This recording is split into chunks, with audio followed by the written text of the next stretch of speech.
5 for the access code. This phone number is only active for the public during public meetings. No in-person attendance of members of the public will be permitted, but every effort will be made to ensure that the public can adequately access the proceedings in real time via technological means. In the event that we are unable to do so, despite best efforts, we will post on the town's website an audio or video recording, transcript, or other comprehensive record of the proceedings as soon as possible after the meeting. Okay, so that gets the technical details out, and now we have Kathy with us as well. Okay, and I'd also like to formally welcome our newest old member, and then Joe Freitas has come back to the committee after an absence of, what, like 17 years? 15 years? Sounds about right. Yeah, somewhere between there. Okay, so following into the agenda, the next thing on the topics would be reserve fund transfer requests, but I haven't received any, so we can move on to the line item budget. And just going through it page by page, according to my records, page 1 is done. We still have the town accountant salary line item on, which is line 6 on page 2 to take care of. And I think we were waiting for new numbers for the town accountant. Hi, Barbara. Hi, how are you? Great, and yourself? Good, thank you. So the new salary number will be $86,724. 86724, that's what I heard, right? Correct. Okay. I'm trying to find out who owns the town accountant. Kathy. Kathy, thank you. That's me, yes. Barbara, what did you have? So, The town accountant? 86,724. Okay. not having Excel in front of me, Barbara, what's the new total for that line item? Do you know? 103 for the salaries is 103, 103,632. 103,632. Okay. Did you get that number, Kathy? I did. Okay, great. What's, Are you ready for motion? Wait, I think Jeff's got a question. Oh, okay. He looks puzzled. yeah. Yeah. What's in that line item number besides his base pay? In the 86,724, Yeah. nothing. As I'm looking at the adjustment sheet, and it's 82,950. That's step. No, Jeff, that's for this year. We're Oh, doing next year. I'm stuck on this implementation thing. All right, my bad. Yeah, Keep it's going. okay. Sorry. All right, no, it's good we got it all cleared up. So, Kathy, I think we can entertain, oh, wait, Joni? Yeah. Kevin, do you want me to share the screen? I did get the line item budget, the Excel from Barbara. I mean, I'm happy to share the screen if you'd like. If not, that's fine too.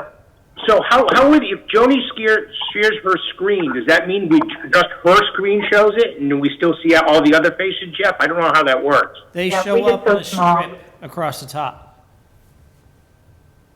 Oh, yeah. All right, okay. We've done it in other meetings, right, Jeff? So it's up to you. I just wanted to give you that option. No, let's go ahead and we can do it. Let me get you there. That's a good idea. It's better than using two different devices, I'll tell you that. There you go, Joni. Okay, thanks, Jeff. All right, so let me know when you guys can see. I just have to hit the plus sign a few times. Okay, there we go. Yep. So I just changed right here. Whoops. Excuse me, Yep. Okay. Whoops, you deleted somebody. I know, right? There you go. All good. Okay, I just changed 86724, correct? So there's got to be something wrong with the formula because that should be 103,632. It probably does not have, okay, so I have to adjust. Barbara, you do this to me every year. Why did that happen? Mine is fine, though.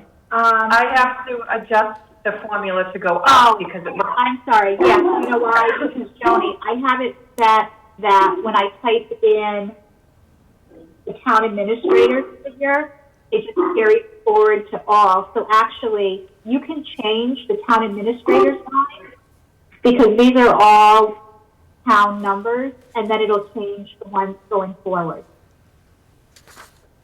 Wait, this line here? No, No, no, she's no. saying the town administrator's recommended number. If you put in the new number, it'll forward everywhere Oh, around. I see. Okay, hang on. Let me just do this for a second.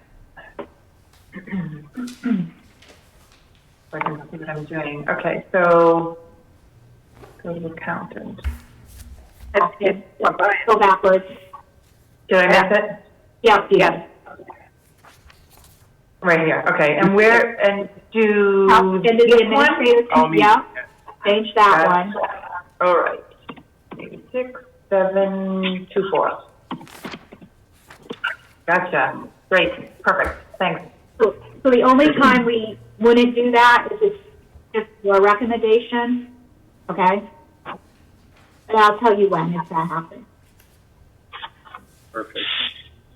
Can you guys see that more better? Sometimes it looks differently on your screen. It still looks fine to me. All right. All right. Great. So Kathy, I think we're finally ready to go. Am I just doing line 6? I didn't write down whether we did 6 and 7. Yeah, it's just line 6. We did the other Okay. part. Okay, then I'll move to recommend to town meeting the amount of $103,632 for line 6. Okay, do I have a second? This is Mike, second. Okay, I have to, hang on, I forgot to bring up my little roll call chart that I have, and I just need to bring it up. 'Cause I forgot we have to vote, roll call. So you guys can just wait till the end again. Oh, yeah, why don't we, but I still need my stupid chart to do Yeah. it. Right, this one. So then we're gonna need a list of each line item if we're gonna lump them all together. Right, so this is 6. Mike, do you want to track them again? I'll do that, yep. Thank you. I'll color code them as well. Oh, all right. Okay, so then, having a motion for 6, we will move on. And then on page 3, I have everything except line 17 voted. And that was elections and registration salaries. So we're gonna change the salaries and wages to 9,570. I'm sorry, 9,220. 9220. Okay.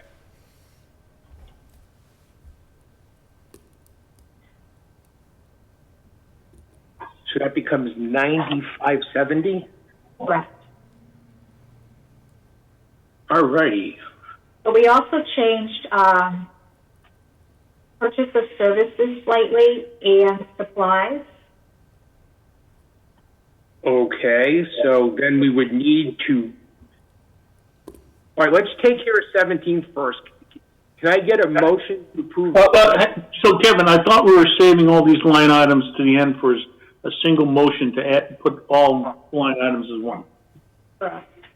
Okay, but then I still need a motion then to reconsider line item 18 so we can just zero it out and get a number for it. That one would be a separate standalone motion, yes. So, Mike, do I take that as a motion from you?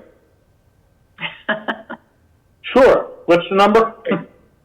Do I have a second? I'll second. Jim? Okay, so I guess we do have to have the roll call vote here just to get the reconsideration, and then we'll go to zero on that. So Bruce isn't here, Karen isn't here. So Joe, yes or no? How should I handle this, Kevin, in that I have no idea why you made those changes? Should I abstain for now? Sure, you can abstain. That's good. Or we can ask for a discussion. I don't want to slow down progress just because I'm new, so I think I'll just I'll watch for a little bit before I engage. Okay. Mike? I'm voting yes, but can somebody tell me what the number is we're voting on? Right now, you're just voting to reconsider. Reconsider line item 18. Right. Yeah. That's all we're doing is reconsidering it.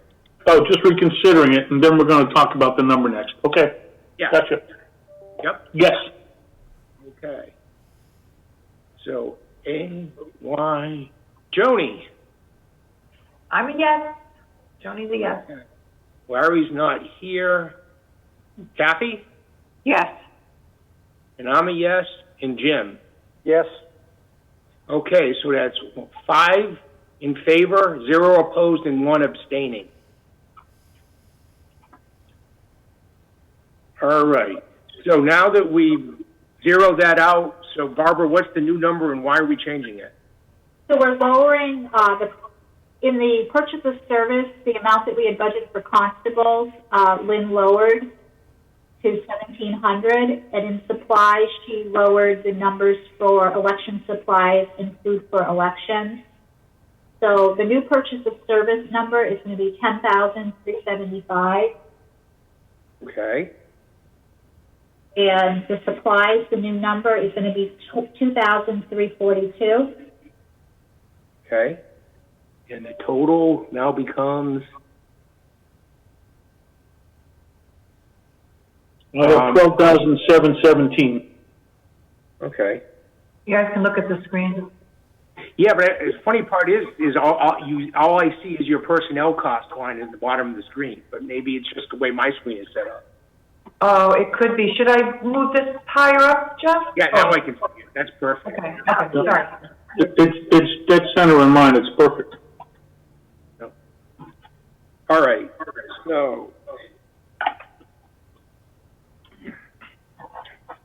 So Mike, you're keeping track. Do we actually have the recommendation in second for line 17? We're not voting right now. So we're just gonna vote at the end with one motion. So it's 17 and 18 that we have to keep track of. Right, so you don't want a reconsideration and a new number, together in the line items.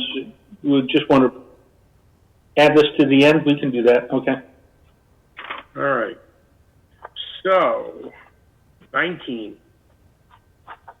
That's conservation. Yep. So the department head salary will be 73,341. 341. Okay.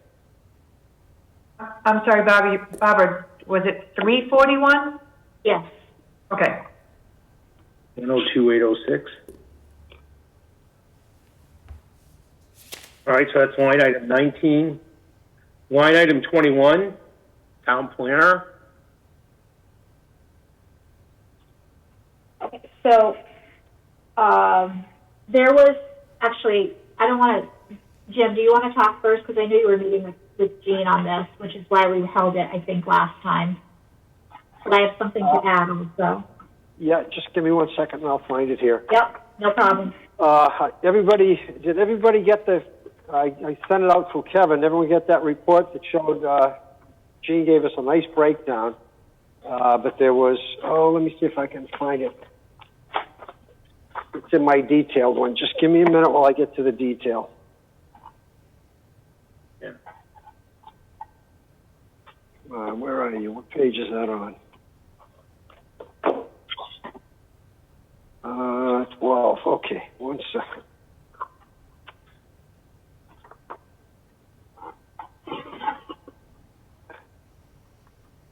So under purchase of services, there was one line item to add, and it was $1,195 for the annual maintenance for codification for the software. I believe it's software, but that was something that Jean explained was just an oversight. She forgot to include it when she did this 4-page write-up that we distributed, and that was the only thing that wasn't already listed there. So that was the only exception. Am I covering that? Is that? He did send me a copy of the exchange of emails between you, Barbara, and she and the vendor. So, but that's all it was. That was the only difference to the. So that amount has to be added to the. If I'm looking at the detail, the total was $39,140. 45 plus the 1195. So the purchase of service number, Joni, will be 40,340. Is that the only number that changed? Yes. Okay, thank you. I do have a question on that. If that was the codification, did we approve that last year? I mean, what exactly is that? I know she was looking to, is that having to do with redoing the numbering of the planning chapters and stuff, or was that different? It took the charter, the bylaws, the general bylaws, the zoning bylaws, and put them in a, well, for lack of a better word, a codified format, which includes a digital copy and hard copies. So they're all renumbered. They've been cleansed of redundancies, grammatical corrections made, those kind of things. And the annual maintenance is if you send, they provide updates, they keep it live on their website, so it's hosted by code publishers, so anybody can go get it. And then we pay for updates if we amend a bylaw or anything that they've codified. Okay, thanks. So I'm just curious then, if there's no changes in the salaries, why didn't we vote it last week? Because Jim didn't have a chance to talk to Jim yet. Oh, okay. We just decided to keep the whole thing open since I hadn't talked to her about the rest. Perfect. All right, then, that's 21 and 22. 23, ZBA, Jim? It is what it is. $500 or $590. Anything new to talk to there? Okay. No, it's the same. I think it's the same as it was. Just double check. I don't believe there's any change from last year, quite honestly. Same as Okay. Page 5. Oh, go ahead. I'm just checking. No, there aren't The any same as changes. last year. There was It is. no Yep. change. No change. So page 5, I have everything voted. Same thing with page 6, which brings us to line item 35, which is the police department salaries. You were looking for additional information regarding the cost for the second lieutenant? Correct, and then what that would change in the overtime. Right. So the numbers provided by Chief Dessert are that the salaries and wage line, I'll give you the numbers in a second, but let me just tell you the difference first, would go up $22,830, and the overtime would go down $11,000. This has not been discussed by the Board of Selectmen yet. They'll be discussing it at their meeting on Tuesday. So I don't know if you want to wait until your next meeting on Thursday to take this up based on what happens at the Selectmen's meeting. Sure. But at least you have the numbers that are going to be being discussed.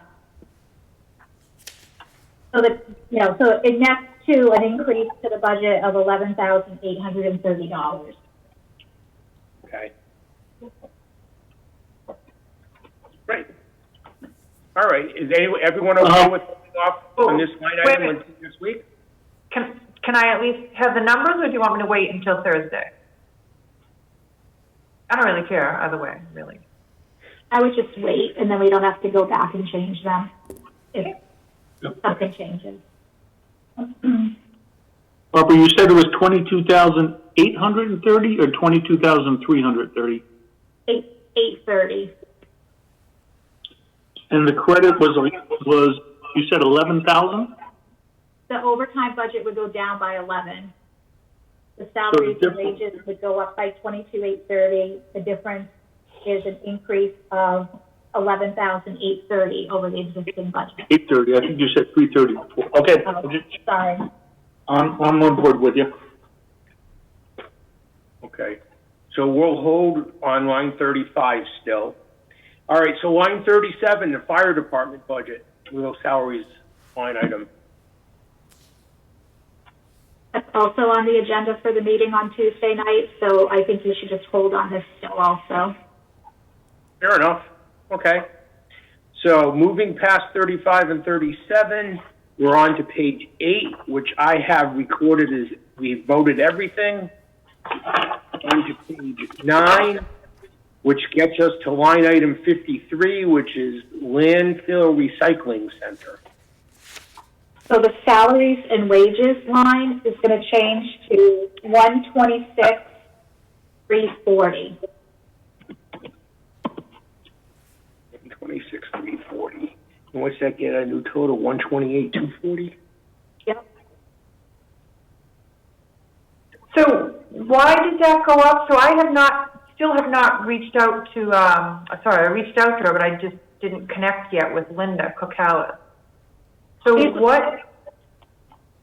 This was from the JAQ, the compensation study. These were adjustments that went into effect after the board met.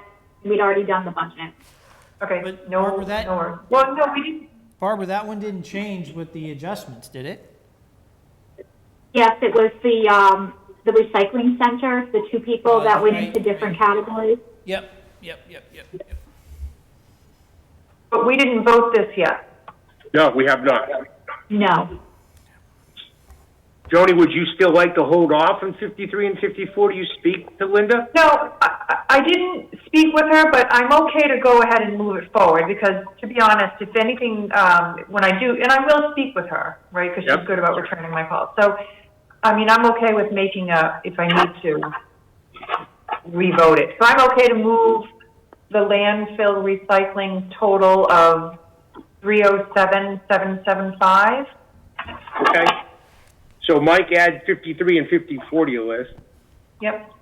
Or wouldn't we just do the bottom? Just the one? Oh, no, sorry. One.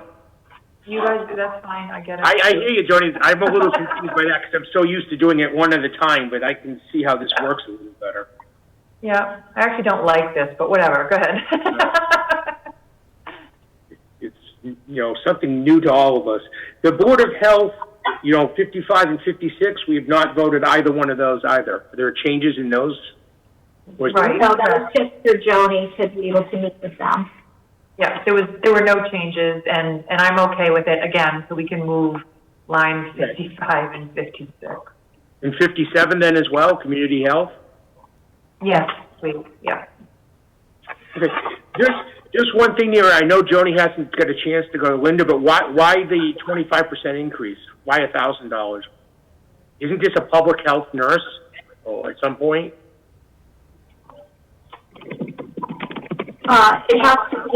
It's the community health, and I am assuming that as we continue to progress with COVID, that there might be issues down the road with more need for them. I'm not specifically sure. You would probably be a good question for Joni to ask. Okay. So, Joni, are you okay holding with that one until we just get an answer? Yep, that's fine. You hold it. All right. So we'll hold 57. All right. So, the next line item I have we need to vote on is 65, which is the recreation salaries. The new number for the department head salaries will be $61,109.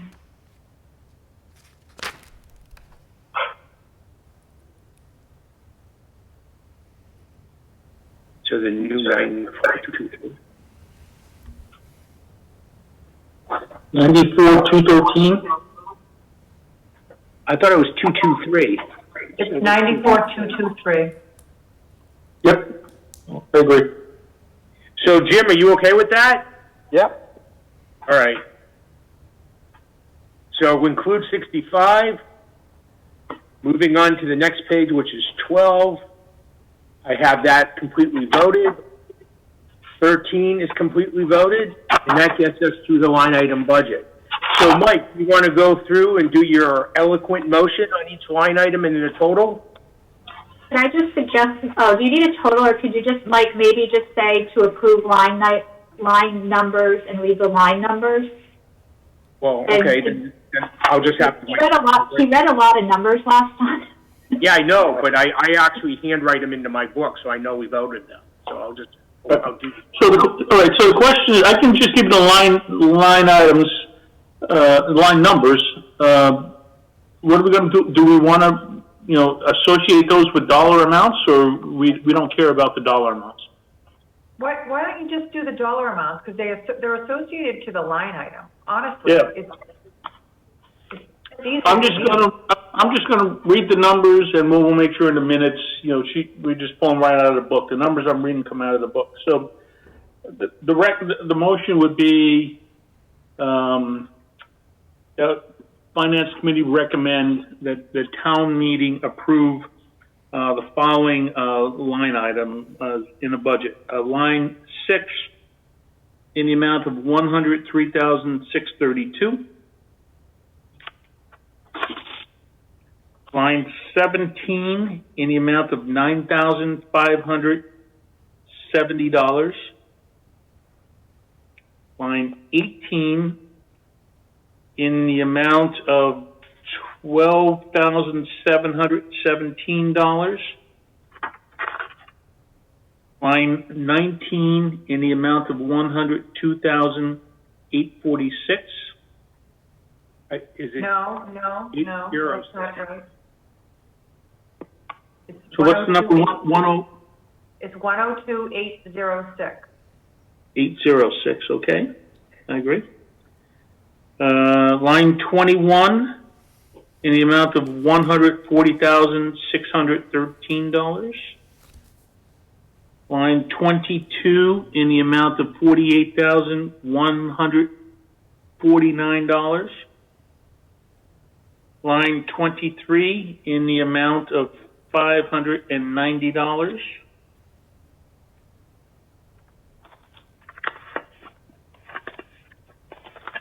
Line 53 in the amount of $128,240. Line 54 in the amount of 179.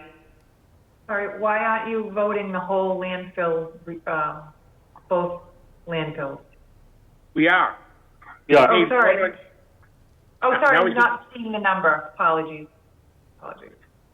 Line 54 in the amount of $179,535. Line 55 in the amount of $104,029. Line 56 in the amount of $8,600. And line 65 in the amount of $94,223.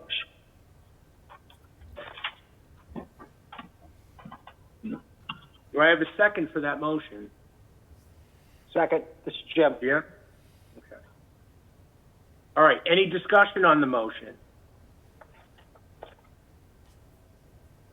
No? All right. So we'll go in order of who's here. So Joe? Abstain. Okay. Mike? Yes. Joni? Yes. Kathy? Yes. I vote yes. And Jim? Yes. So 5 in favor, 0 opposed, and 1 abstaining.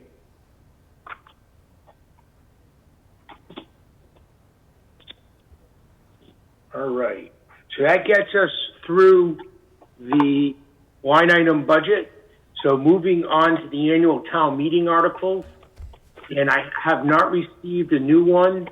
So the file I am working from it's called Working Copy 2022 Town Meeting Warrant _ capital A, capital J, capital M _ 2021-04-08. Just wait and I'll pull it up if that's okay. Yep. Unless you guys don't want me to, it's up to you. No, that's fine. It'd be good to take care of what we can do. Sorry that you have to see all my emails. So Kevin, before we go in, and I'm okay with the pace we're going at, but before we kind of go in article by article, is there like some summary of from Jeff and or Barbara as to the, expenditures in here, anything out of the ordinary, anything, of note that we should be aware of, and how does this fit into the overall financial picture and budget for the year? Just to kind of frame the overall warrant and total articles before we get into individual ones. So There's nothing before really. either Jeff or Barbara answer, you're at the wrong one, Joni. That's a special town meeting one. You need the annual. Oh, got it. Is it this one? Working copy? Yeah, AJM, Yeah. that's it. Thank you. All right, sorry. Now, Jeff or Barbara, whoever wants to answer Mike's question. Most of the articles are routine. There's nothing of a massive capital improvement nature like the senior center. The senior center's not in here. The racetrack's not in here. There are some water and sewer improvements that are in here. A Main Street water line, a study to pump the waste that's now going to Southbridge to the Sturbridge wastewater plant. Not a study, but a design of a pump station. So, other than that, it's pretty typical stuff, I guess. Barbara, do you have any? No, I would just say, let's just go through the articles. If you have questions, we'll answer, and if we need, other department heads to come to discuss any that you have questions on that Jeff or I can't answer, then we can schedule that for a future meeting and just skip over them. From a process point of view, there are some there's articles in here that implement the codification of the zoning bylaws and the general bylaws. So basically, the town meeting will be asked to readopt those documents in a codified format. Very little has changed in those. Like I said, there's nothing substantive in the changes for codification. But the town meeting still has to adopt the codified version.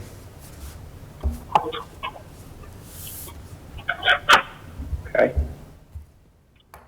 And so, just, Jeff, for our purposes too, logistically, so as Barbara noted, you'll be discussing this again with the Board of Selectmen next Tuesday? Yes. So, would we get an updated version of this?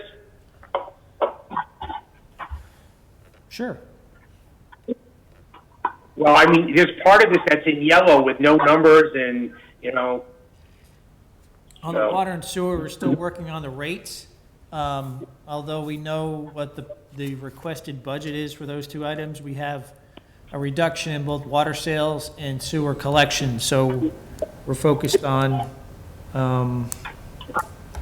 figuring out how that impacts rates at this point. Okay. So Kevin, listen, Mike, I have another process question. Sure. So again, the selectmen they're still reviewing this. They haven't voted and closed this warrant. You see them making some, they have? I'm sorry, yeah. But this is not they haven't voted that this is the warrant that's going to be posted and presented, right? No. Because you're still making changes to it. I just don't, I'm worried about us voting and changing and something and selecting coming back and changing articles or modifying dollar amounts in there, and us having to go back, rebuild some things because they're different. That happens every year. I mean, we have to move forward at a pace that's different than theirs. They meet every other week. Yeah. And I would try, Mike, to not handle, I'm going to try to handle the real simple ones, the ones that don't have a lot of conversation around them yet, and the ones where numbers might change. We can deal with those, after this next meeting, because I would hope the Board of Selectmen are completely ironclad done with it by our meeting next week. Okay. And I think they're supposed to be by the general articles ironclad done with it by April 15. All right, so Article 1 is the town reports. That's simply an adoption of, the reports submitted that you saw printed at the election the other day. It's pretty straightforward, your annual housekeeping article. So do I have a motion to accept the article as written? This is Jim, so moved. Okay. Second, Jim? Joni? Okay, thank you. So Kevin, usually the motion is we recommend a town meeting, vote the article as written. Yes, Yeah. that's the motion. Okay. That's what I heard. I heard him say accept. Joanne will take care of that in the notes as well, Okay, very good. because she's awesome. JWJ. So now I have to go do this. Hang on a second. All right, so going back. Joe? Yes. That's a yes. Okay. Mike? Yes. All right. Joni? Yes. Kathy? Yes. Kevin's a yes. And Jim? Yes. So that's 6-0. Kevin, suggestion. Yep. How about we aggregate our vote like we did before? If we get like 10 articles, the motion could be recommend articles, blah, blah, blah, blah, blah, as written, and just treat it as a single motion. My preference is to do it one at a time so that if we have questions and comments and So whatnot. is mine. I don't think it's Okay. appropriate for the warrant articles. I mean, we do have to pay attention to what we're voting on here. Yeah, I think the discussion is we're okay with that one. We'll save it and lump it in the motion, but if you want to do individually, that's fine. So we don't have the CPC report yet. I mean, the Community Preservation Administration funds, that's the same as it ever was, right? To quote David Byrne. Actually, it's actually less this year. So So there is no number in here. $15,000. You skipped Article 2, Johnny. Skip I two. did? No, he did. We don't have their actual report. So it's not me. No, I'm No. sorry. Go on to Article 3. I should have said that. Can't you read my mind at this point? I can. Why did you skip 2? Yeah, why did? Because I don't have their report. I haven't seen Oh, it. okay. Okay. I don't know that you normally see it before you, because I haven't done it yet.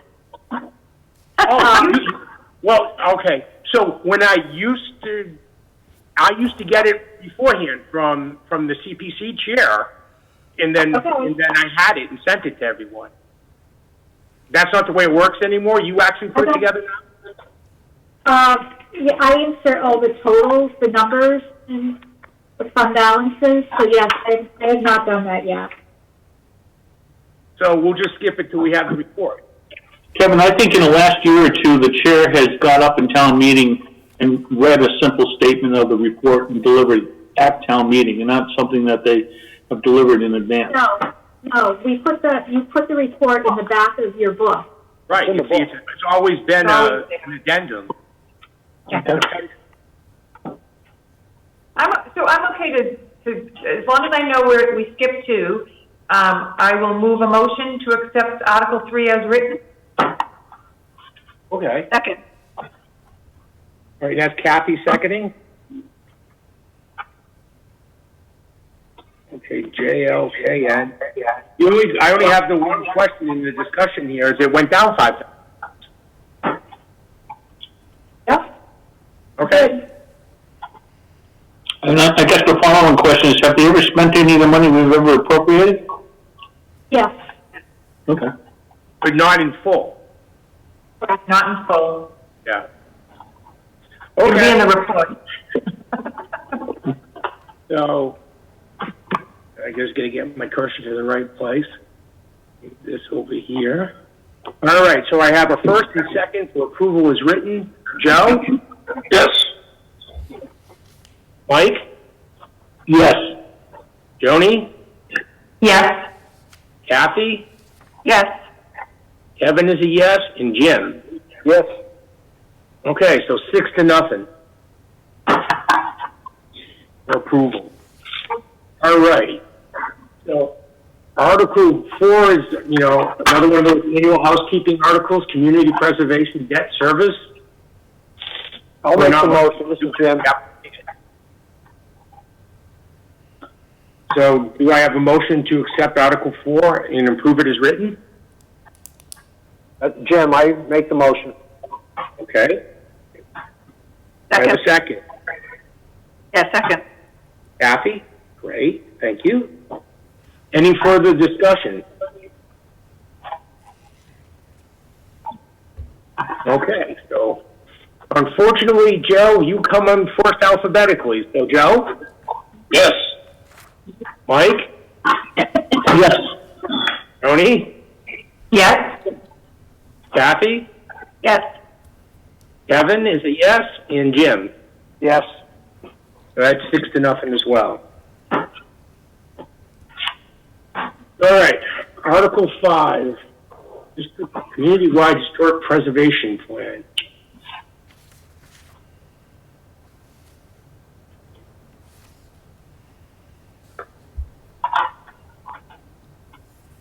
So, it's not quite clear from the summary, but from what I get from it, this is money being set aside so they can apply for a grant and serve as our matching funds.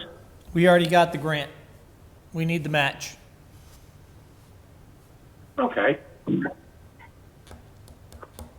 So does this involve engaging an outside vendor to come in and do this on our behalf, or is this going to be done internally by the people of the Historical Commission? How is this going to be executed? By consultant. Has the consultant already been identified, or is this one of those things that go out for a bid? It'll have to be some kind of, selection process.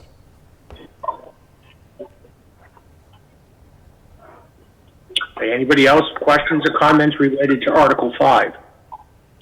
Yeah, so, it'd be nice to know what the scope of this activity is.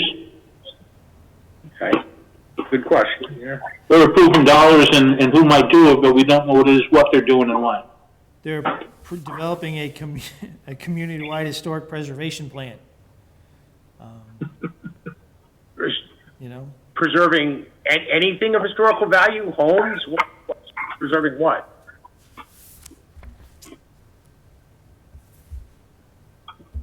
Yes, that's my question. So I don't think they're actually preserving anything. I think they're just creating a list of things that should be preserved, is the way I understand We can it. hold this one, and I can ask the chair to attend your next meeting.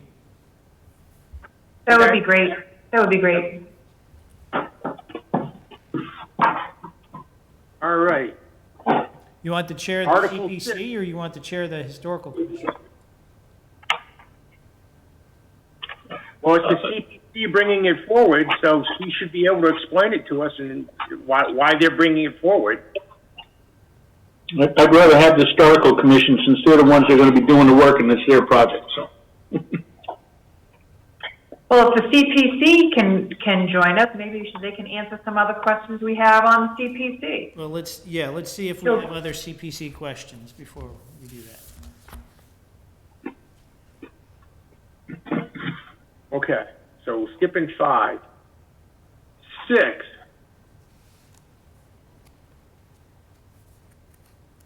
So what is this monument? I'm not familiar with it.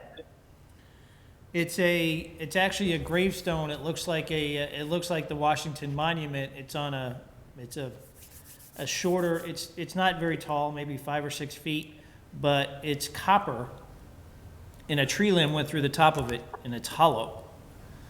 We did file an insurance claim.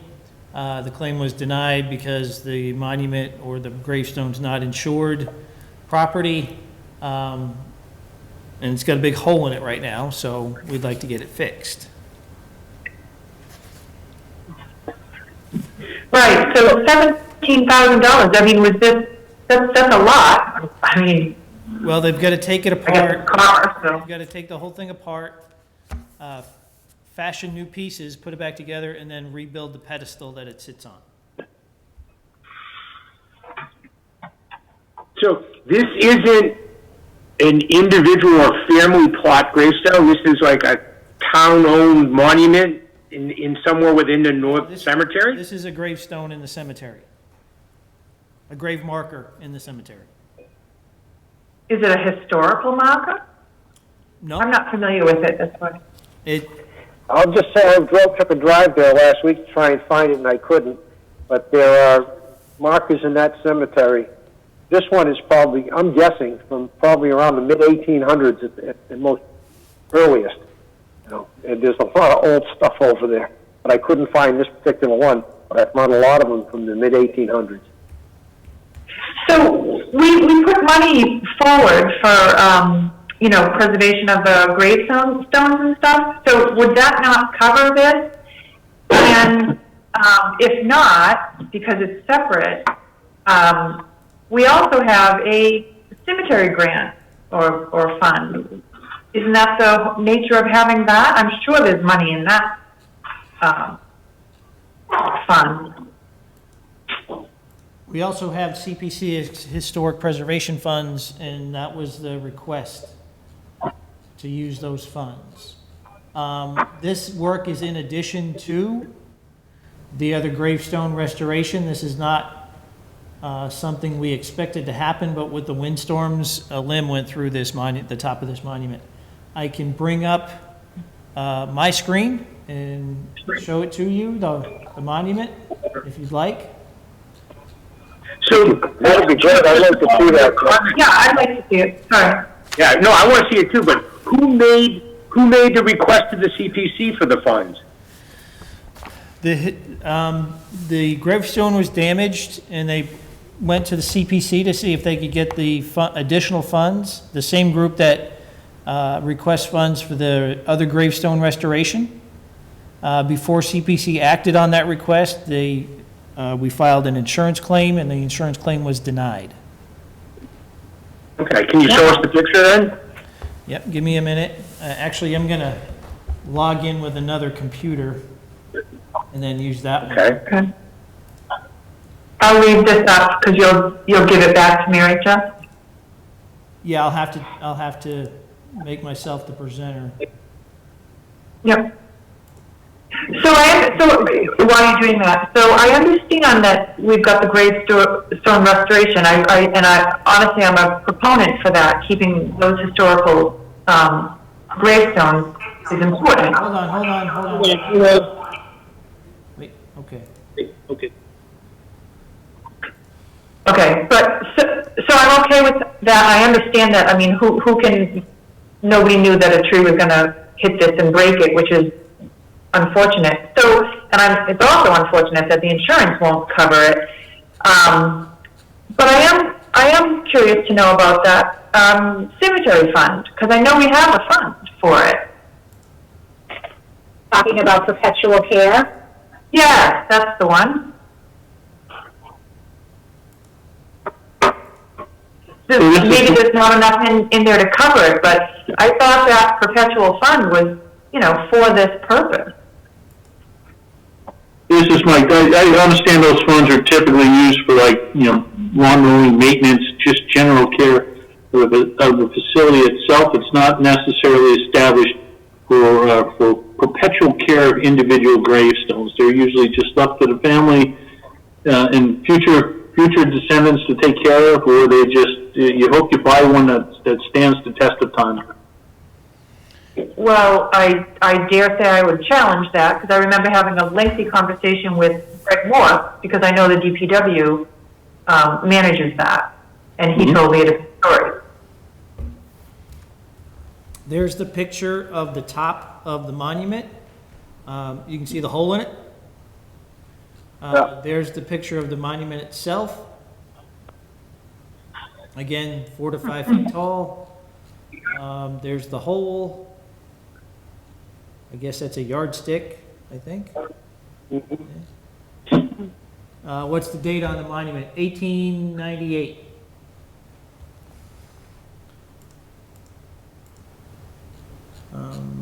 That's hollow, huh? Yep. Looks like it's all the way out near Route 20. It was solid. Oh, yeah. So you see there's some cracks there too, you know. So, Just a comment, you know, if a tree fell on that, I would really like to know if the tree warden has been down there to check this out, and if perhaps we can see if some work is necessary down there to protect these monuments from further tree damage. You know, I hate to think we have another Widowmaker hanging over some more of these things, ready to cause more damage. Well, what is the work that's entailed? So they're not going to replace, they're going to repair, correct?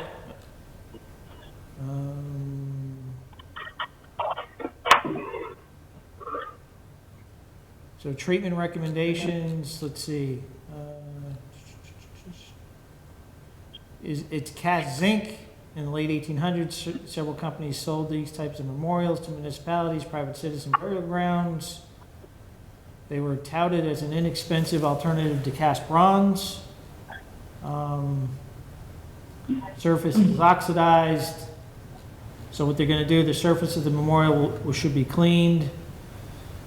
Losses should be filled in with zinc or fill material appropriate. The open joint should be clamped tight and filled with stabilized material. Sculpture could be treated with a coating that matches the original intended color. It is likely that the most effective way to treat this memorial is to disassemble and reassemble with a new armature. This should be determined after the cleaning phase and upon a complete inspection of the structure. Estimated cost $10,000 to $15,000. Then there's another $2,500 for a new pedestal.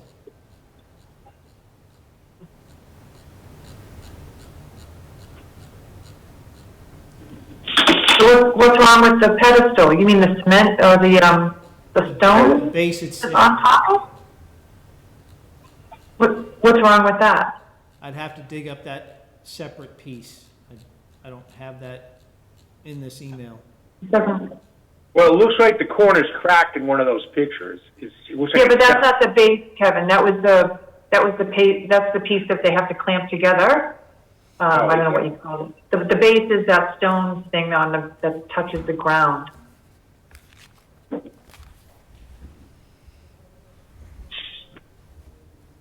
Okay. So, Jeff, I know you were probably looking for this, but I didn't hear any answer to Jim's question. Was the tree warden sent down there to investigate, if there are any other potential limbs or trees that could cause damage? I don't know. This occurred in one of the more massive windstorms we had. You disappeared there. This occurred most massive and stopped. This was a product, we believe, from one of the heavier windstorms. I'm sure we can go down there and evaluate the adjacent trees to the cemetery to make sure. I don't know that we have another monument that could be impaled like this.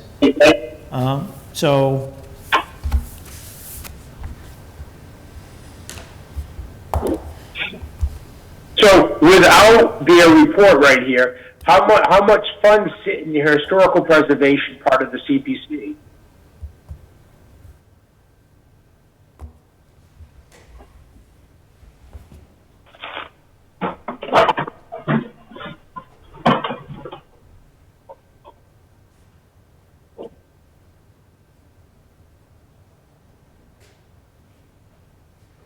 So after the annual town meeting last year, the balance was $260,565.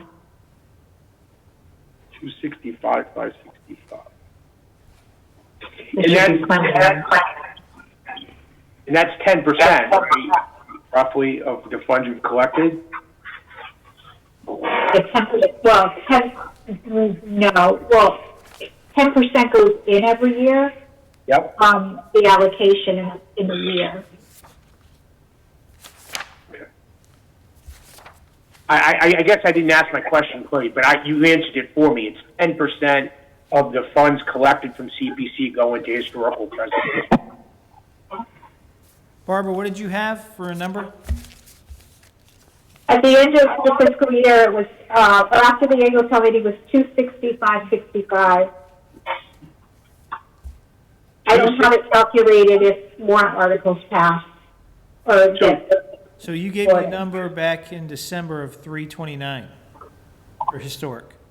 It probably is. I don't have that in front of me. I'm looking what it was. I only All right. have So the what it number, was at the the end number of the Barbara day. gave me in December 29th, 2020 for historic was $329,690.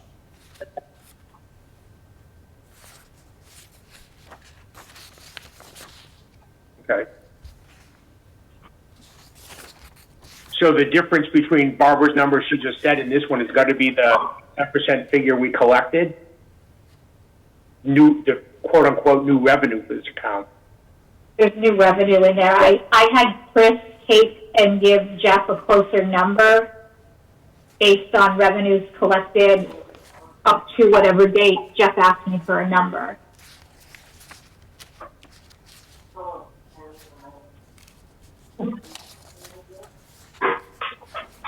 Okay.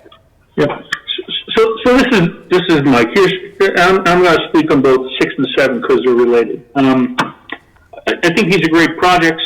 I do a lot of genealogy. Always nice walking around cemeteries. Always nice to see the old stones that are kept up.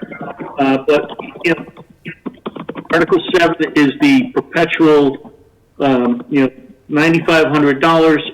So we stay underneath the, and we'll just go out and find some things to do every year once we get the money. We don't necessarily have a specific plan that has no end date in it. We're always going to have to upgrade stones.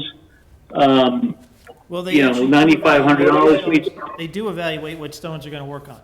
They have a plan. Yeah. You give them $9,500 and they evaluate and they come up with a plan to spend this year's money. It's not like there's we have X number of stones to do. We're going to do it over X years and we're kind of finished with the project kind of thing. And I think there are ways to do that annual article like in Article 7. There's organizations out there at the state level that give grant money to that. That may apply for Article 6. Hey, we got historic stone that's damaged. Let's go out and get some state grant money to fix that one versus take money out of here.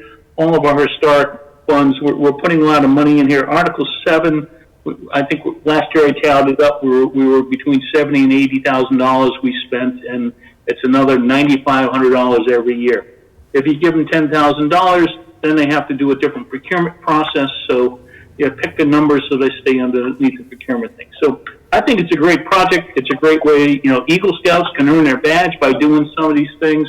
The Historic Committee can get some other people together, other organizations to learn the techniques and go out and do this at less cost to us. I think there are other alternatives rather than Mike, I'm going to disagree with pulling this money you. out. Mike, I'm going to disagree with you that Eagle Scouts and Joe Citizen can do this work. This is specialized work, and some of the work is actually repairing some of the repairs somebody else already did and did it improperly. Mm-hmm.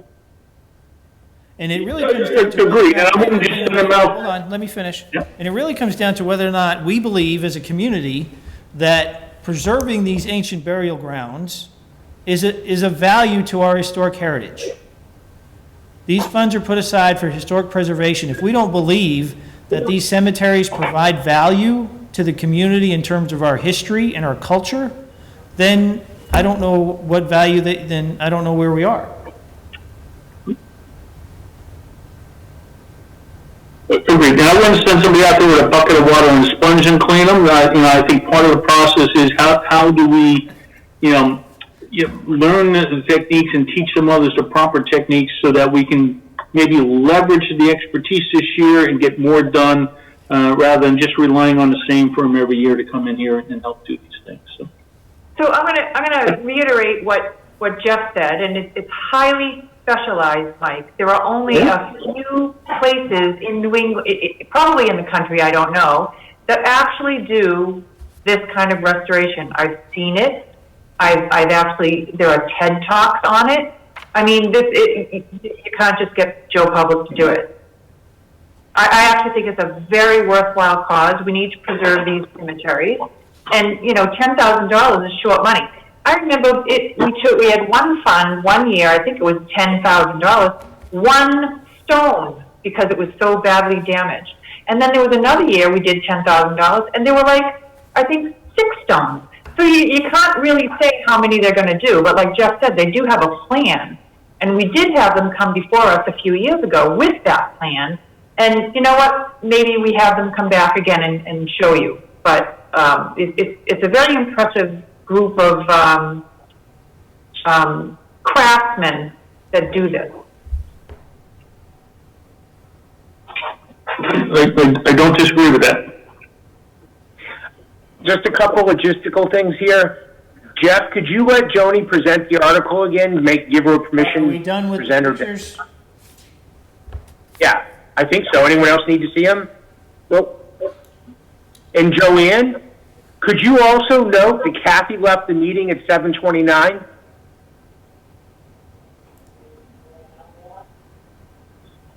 I mean, she may come back, but right now she's not here.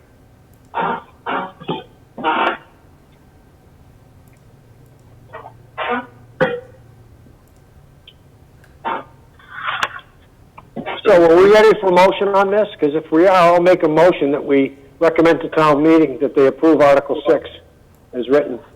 Okay. Who's it written? Jim Waddick. Do I have a second? Joni will second. JL. Okay.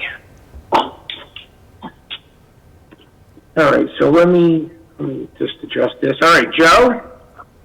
Is there discussion before we go to, or is that already happened? Oh, we were in discussion, but if you have more points, please feel free to bring them up. Yeah, I guess I don't have any insight as to the professionalism required here or where else this may be funded, but it seems like there remains questions on this specific monument. So I'm not sure that I can support it without those questions being answered. What questions in your mind are left outstanding? Well, I think they're related, right? It's what is the overall plan and how might this be funded somewhere else? And why isn't this as part of that overall plan? Well, to answer that question, this was unique. It was damage in addition to what was anticipated for the annual plan. Bob Briere came to the CPC committee and asked that the CPC committee fund the repairs of this particular monument before it gets worse, because it's got a big hole in it. And CPC felt it had value, and they funded the restoration of it. And Jeff, you're comfortable that there is indeed a plan and an approach for the overall fund as to how many stones per year and what they're going to be, what they again have a specific plan. You've seen that and overseen that. I don't know that they've identified 5 years worth of stones to do, but they do evaluate the stones that can be restored and the ones that are in the most need of restoration each year, and they tackle those. There are probably some that are so far gone that it would be difficult to provide restoration. I think they provide good value for what they do. I think they are experts at what they do. Okay, and then my last question before I answer is, for the other articles, I thought we saw a vote from the Community Preservation Committee, but we don't see a vote for Article 6. And that's my fault, I left it off. I'm sorry, say that again. They The did, city preservation committee did support all the articles that you see in front of you tonight.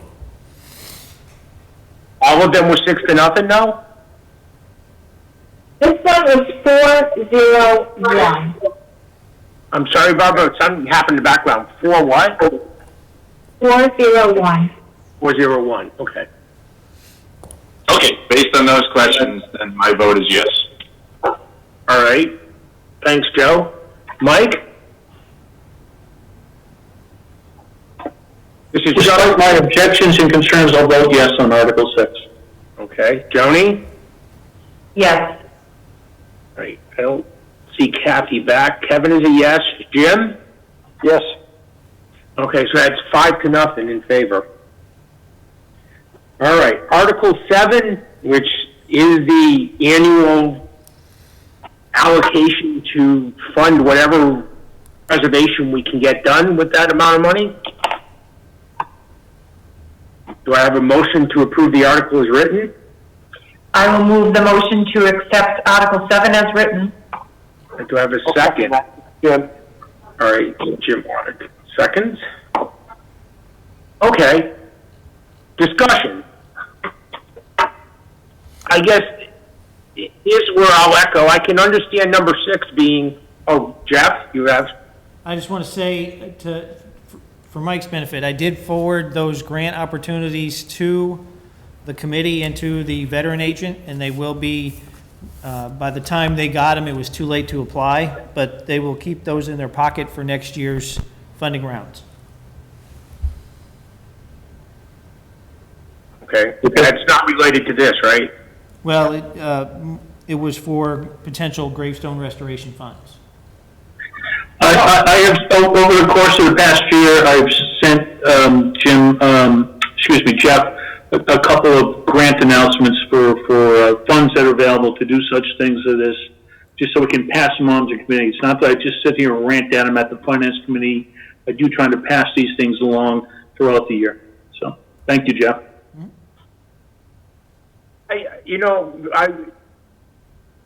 I have a question in relation to this article that kind of relates to Mike's concern.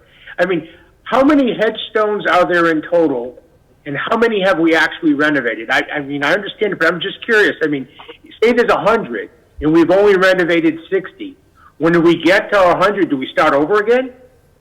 I mean, how does this work at some point? Having walked the cemetery, it's going to be a long time before all of those gravestones are restored. Okay. But now this is expanded, you right? walk that cemetery, that North Cemetery, and see what's there, Yeah. and I'll tell you, it's a touching moment. You can feel it. No, I understand. But at one point, this article only addressed, and I'm going to get the name of the cemetery wrong, the one that's right to the left of the central office building. And now it's expanded to the northwest, so there's a lot more to do. This is the North Cemetery by Route 20. Up at the end of is it Maple Street? It's the end of Maple Street. Right, but I think the old burial ground is the one right next to the COB, correct? That's right. Correct. That's the old. And this article addresses work to both, potentially. So it could just be the old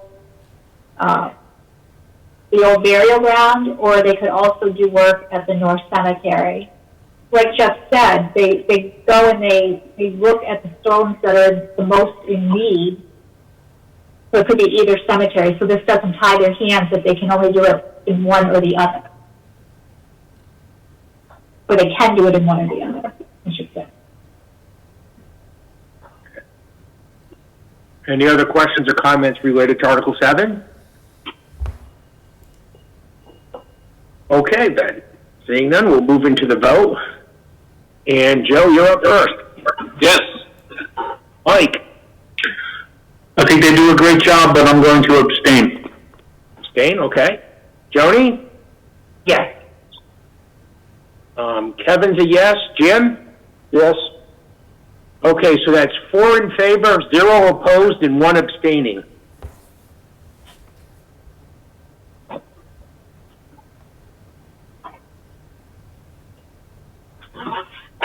All right. What's after 7? Recreation.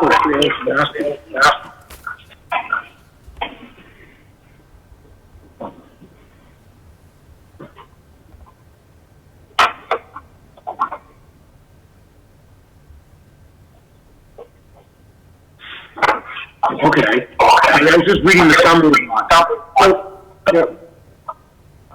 So in this plan, will this also then update all of the town's brochures in the website for all the walking plans and maps and that stuff? We actually approved this article last year. It was on the town meeting warrant. Tom Chamberlain pulled it on town meeting because due to COVID, he couldn't get the students that were going to do this work, I believe is my recollection. So we already discussed this last year and supported it 8-0. Yeah, Barbara, I was just pulling the article because it looked, I think your summary was right. And no, it doesn't get us brochures, Kevin. This just gets us the mapping and the updated plan. That's the master plan. It has nothing to do with the brochures and website and anything else. Okay. And what is the undesignated fund balance currently at? In the CP? Jeff, do you have the more updated number? Because I don't have that. For which one? The undesignated fund balance, where this is coming from? It's, hold on. The undesignated fund balance as of December 29th, 2020 was $1,430,967.38. 1.4 million. Okay. And are we still, when we started the whole CPC thing, you know, when we took on all the debt and all that, the idea was that all the debt service and principal, interest and all that stuff would be paid with the revenues collected through the CPC operation. Is that still the case, or are we using this parts of these funds now to pay for debt service? The way the law is written is that our debt service should not exceed what we collect as a local match each year. So that what the amount we receive from the state goes down. We're not we don't have an issue that we're relying on the state match to pay our debt payments. And our local match is sufficient to cover our debt. Right, that's what I was hoping you would say, because I'd hate to think we're starting to eat into principal, pay for debt service we've accumulated.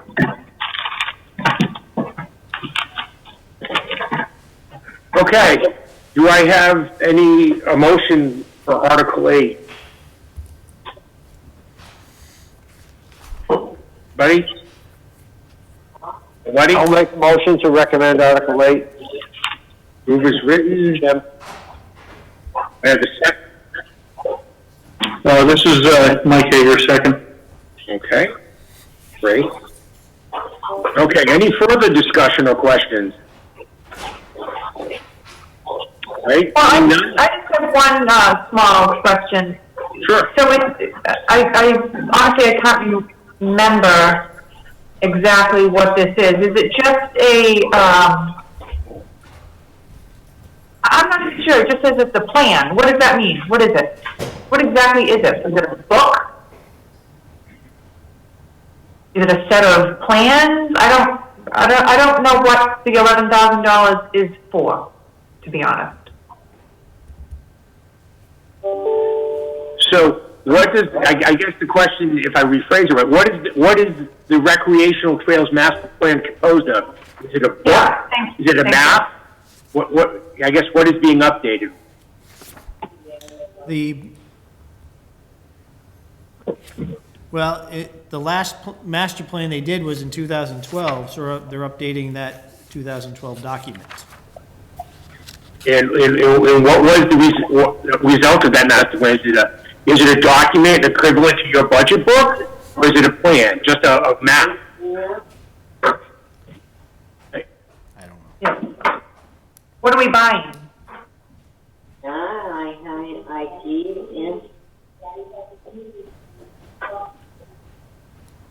We can get more information on that and bring it back to you. Okay.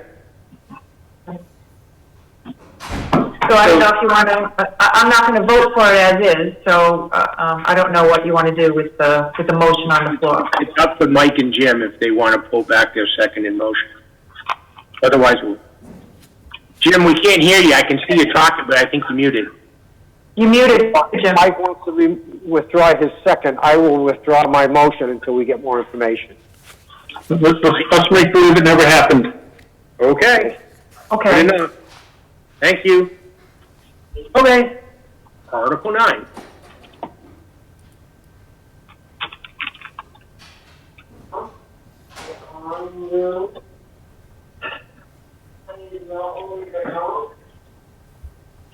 So So this is a study for a driveway, is that correct? That is correct. And can you just tell me, I'm sorry, which side of the street is it? Well, This is on the boat ramp? GMF side. it's, Joni, it's on the GMF side. I took a ride. okay, let me, Oh, Right next to okay. GMF. Sorry. what used to be Streeter Road was abandoned by the town in 1957. That paved surface you see runs just to the adjacent to GNF. The ownership of that road is in question because although we abandoned it, it doesn't appear in anybody else's deed. So rather than reoccupy that road and GNF has had the beneficial use of that, and they've, their warehouse provides access and everything else. And let me back up a little bit further. In the conversations with the Army Corps of Engineers on the reopening of Streeter Beach, they are in favor of leasing that area to us, but they want us to guarantee that there's no conflict of access. They have a similar situation in another community where they had gone down the road of negotiating a lease and all good things, and then the access got messed up. So our first priority is to gain access to the site without question. So we have been in conversations with GNF and the other property owner on the other side of the old right-of-way, and have an arrangement where the property owner on the other side of that former street will sell us enough land to build a new 50-foot wide driveway. We will abandon all rights to the old street to GNF, allowing them to use that in perpetuity for access to their warehouse and secure driveway. And then we'll use that new right-of-way or new driveway to gain access to the beach. We did a preliminary engineering estimate of what it would cost to design and permit that new driveway, and those estimates were over, $20,000, $30,000. So we've gone to CPC to get the funds to do the full design and permitting and feasibility of a new access point for Streeter Beach. Jeff, that access road you're referring to, there's a gate across that, and it's not a lightweight gate. It's a pipe. It's probably 6 inches in diameter, painted yellow, and it's locked.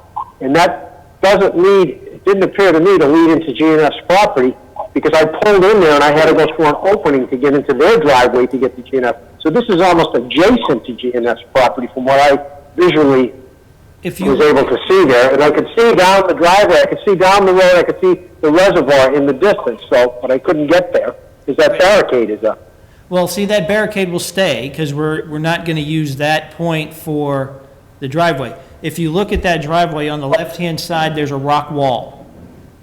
So we're going to the left of the rock wall and build a new road in there. Can I ask who brought this up and who's interested in doing this? Was it a community group that wanted to reopen a beach that's been closed for 63 years? One of my goals as put forth by the Board of Selectmen when I got here was to reopen Streeter Beach Recreation Area. In doing so, the first step was to reach out to the Army Corps. The Army Corps was in favor of it, but they wanted access. After investigating the access issues, I reached out to GNF and the other property owner. They are willing to work a deal with us to gain access. Once we have access, we can build the driveway. Once we build the driveway, we can recondition the beach. And when we recondition the beach, we can all go swimming. Maybe. So I have a question. How long, the beach hasn't been closed for 63 years.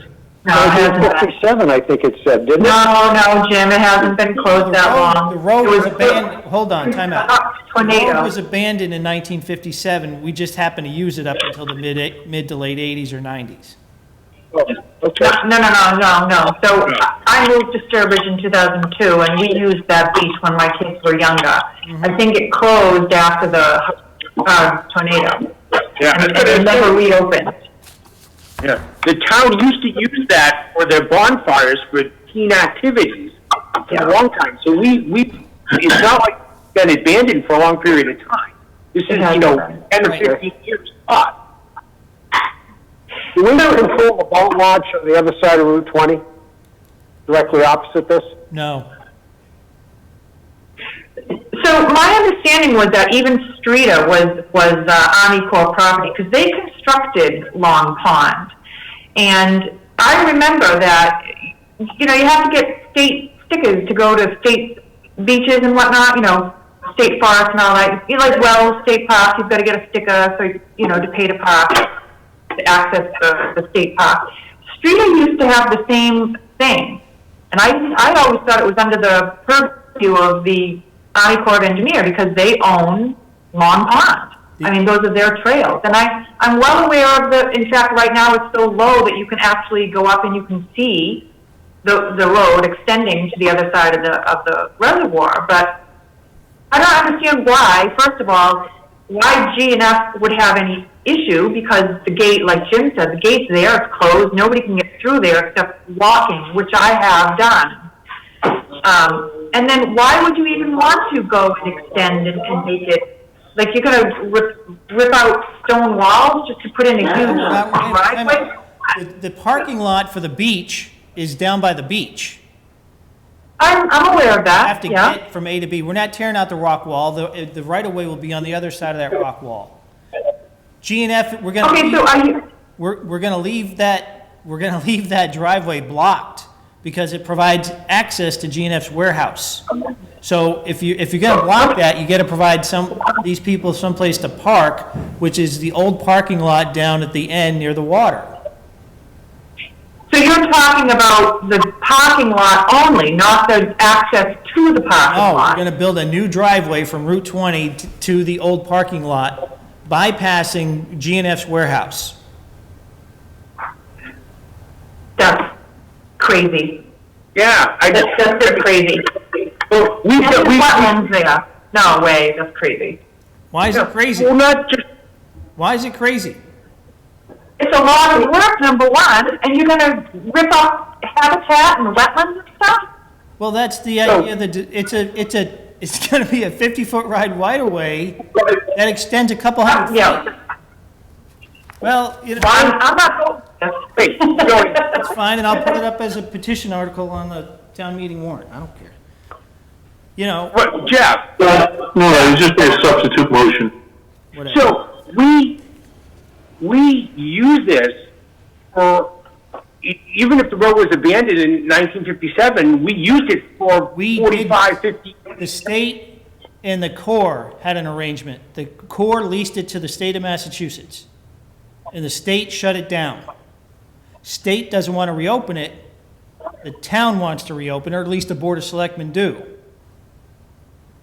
But we don't own the beach. We cry in this town about not having things to do for kids and families. Here it is.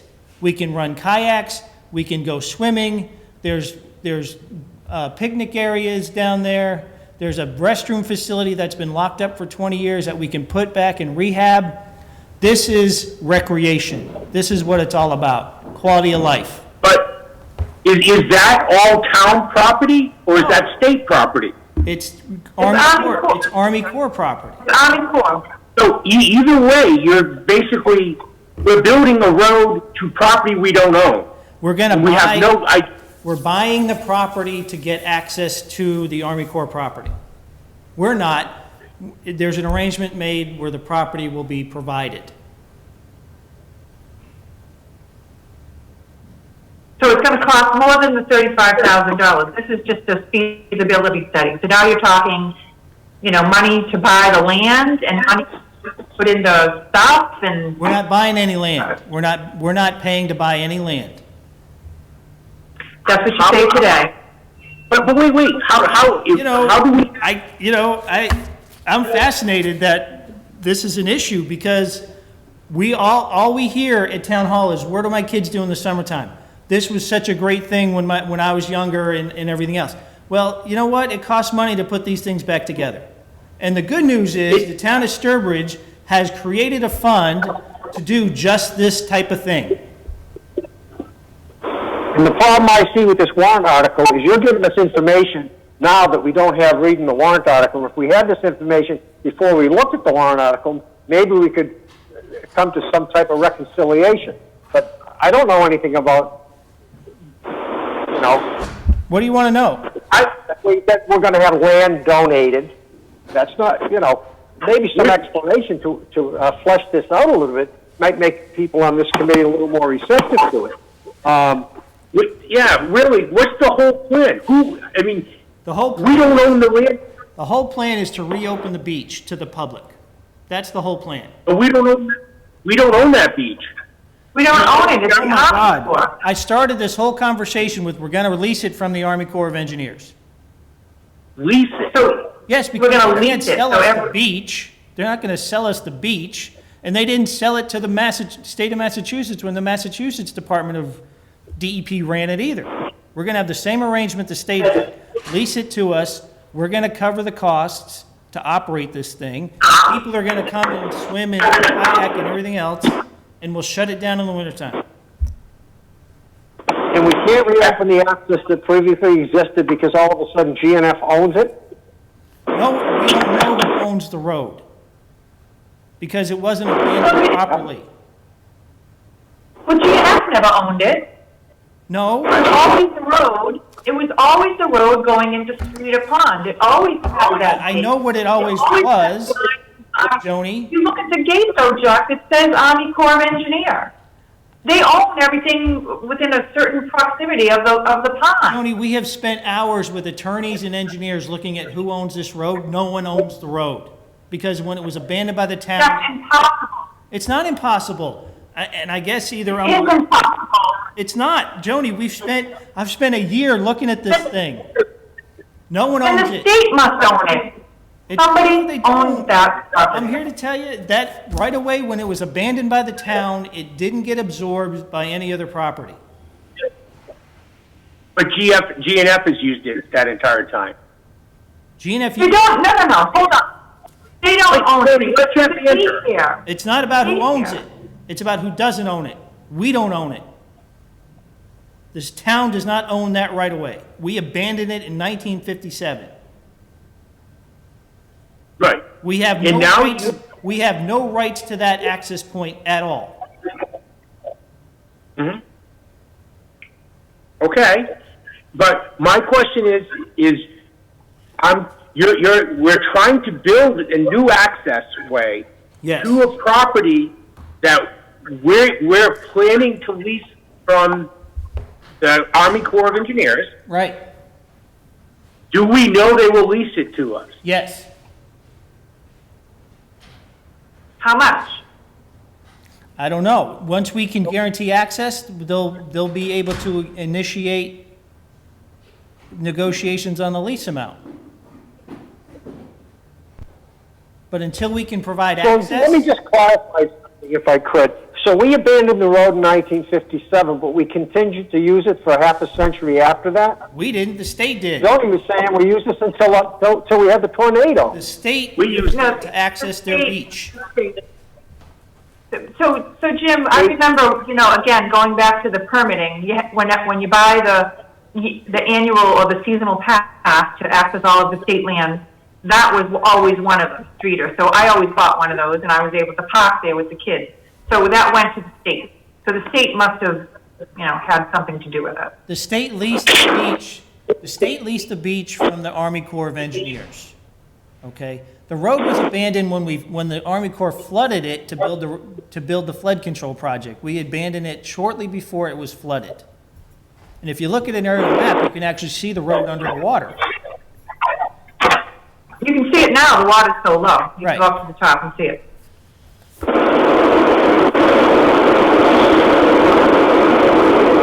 Could you? I'm Get a lot of surprised. back. Everybody I talk to thinks this is a fabulous idea to reopen the beach, I guess. I don't know. Well, reopening the beach is one thing, Jeff. It's a great idea to reopen the beach, but that just sounds like such a huge undertaking. It's $35,000 just for the study, and now you're talking about, Study, making design, a and new permitting. road. Study, design, and permitting. You're asking us to do the study, design, and permitting to something we don't know we can get? Conversations with the Army Corps so far have been positive in our ability to lease the site. Okay. And I have Who's, I think that's Bruce. Bruce, Bruce? I think it's you. Can you mute? That's me. Hi, Bruce. You know, it costs money to put these things back together. And if, So Jeff, this is, I'm sorry, so Jeff, unlike the other conversation here, I hear what you're doing, and I'll support this thing. So I view this as $35,000 is the entrance fee, the design permit, a roadway in there. The road's gonna cost a bunch of money. And whether the town wants to pay that money or not, we'll find out once you get this thing designed and we know how much it's going to cost. And I don't think the town or we would want to spend money to build a road unless we knew we had the lease with the Army Corps. And at that time, you can come back and say, before we spend money to build a road to nowhere, we know that it's going somewhere because we have a lease, or the lease is contingent on this, so that we're not in a position where we built a road and yet there's nothing at the end of it for us to get to. So this is your first step. Let me ask you, in all those conversations, has anybody thought about using eminent domain to retake the roadway layout that's currently there? And then you're just not worrying about design and permitting, but maybe just rehab or upgrade, or what about that option? the nature of the conversation with GNF was when the road was open, they continually had problems with people parking at their warehouse, people interfering with the traffic from their operation. So they are much more attuned of having that driveway moved so it doesn't interfere with their operations. Good.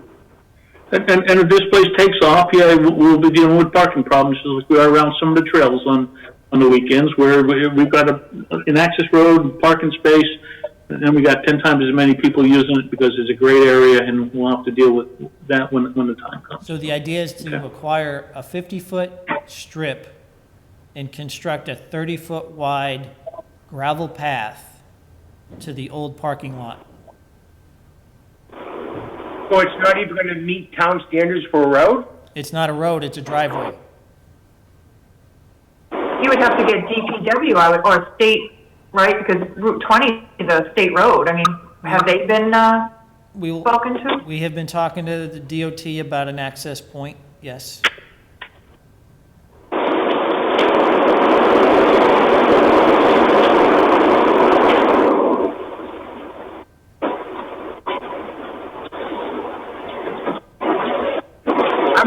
Huge undertaking with a lot of unknowns. No doubt that it would be great to reopen the beach. I enjoyed it. I I'm still sorry, enjoy it, walking down there. I can't hear because I got all kinds of feedback going on with somebody. Can you mute everybody and then have us unmute individually No, as the host? You go on mute. you're getting all kinds of, Feedback from you. You just Great, killed his okay. mic. He's muted. Yeah. Okay. Honest to God, I just forgot my train of thought. Sorry. I guess what puzzles me still is the fact that for, 40, 50 years after we've abandoned this, we used a road, an access road, to get to this beach. we didn't. And The state of Massachusetts did. so why can't we just take over that state of Massachusetts access road? Because we We can't just prove we own it. And apparently the state couldn't prove that they owned it, and they were just trespassing on somebody's property. No, because no one thought about it at the time. Yep.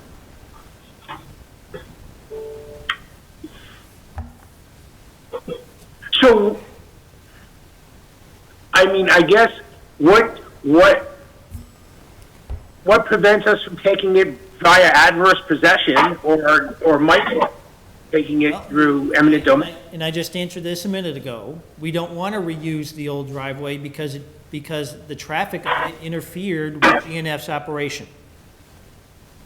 So by building the access point, we keep the traffic and the parking away from GNF's operation and not interfere with what they're doing over there.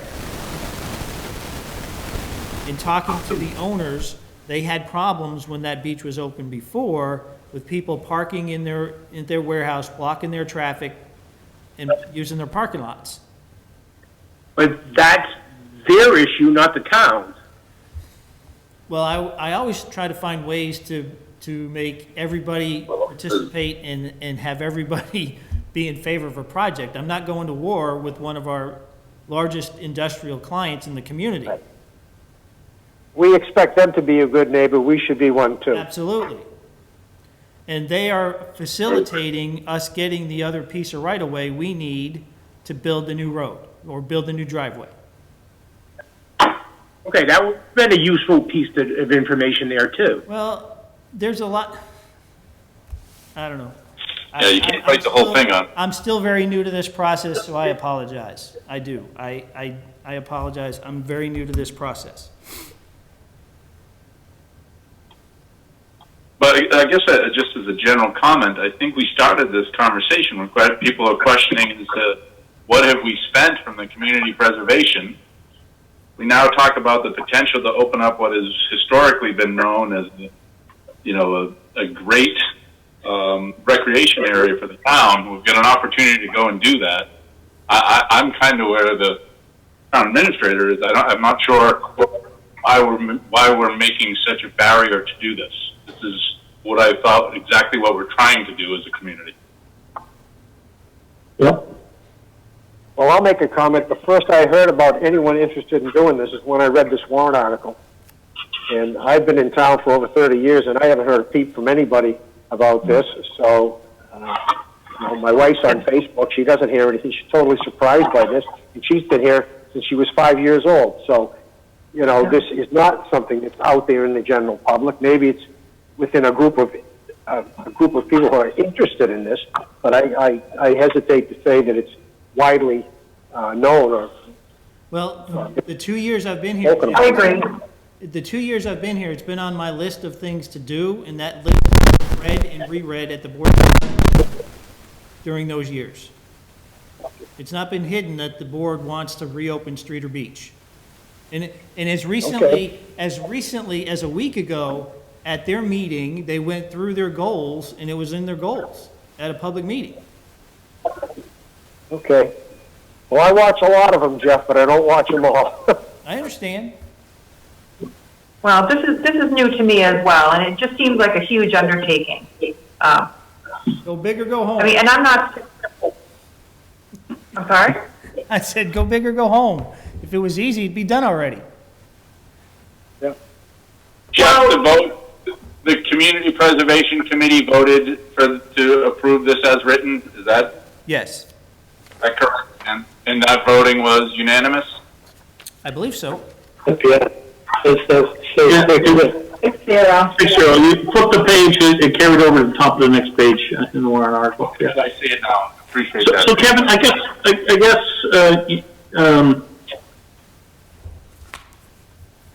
You can make a motion to approve it as written. That's what I'm waiting for. Someone. Yeah, I'm trying to figure out. Joe and I seem okay with this. Others have some concerns.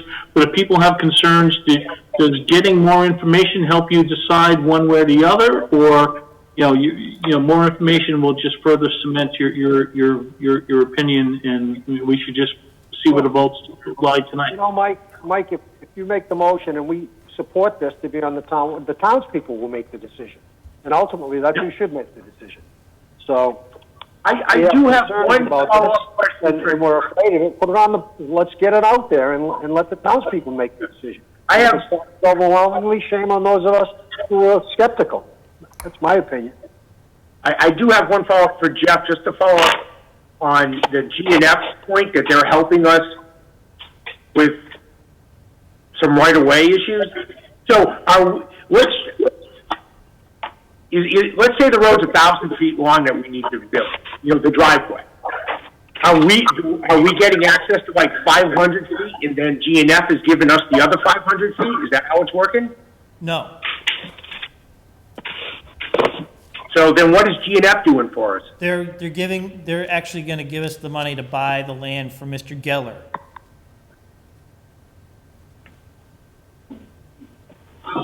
They're paying for the ground. Oh, okay, gotcha. Miss Gallen is, Go ahead. okay. That's great. Yep, no, I agree. That's a huge difference maker there too. Yeah, so I'm just looking at the map, Kevin.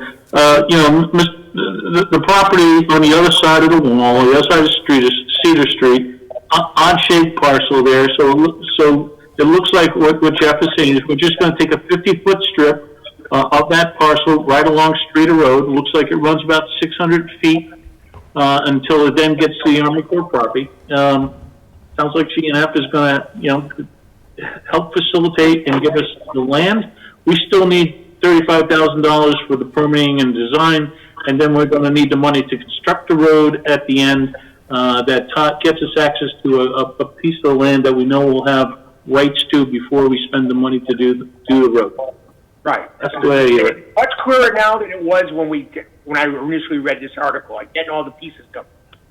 And Mike, a mitigant to that, if I read or I heard correctly from Jeff, is this is not going to be a paved surface.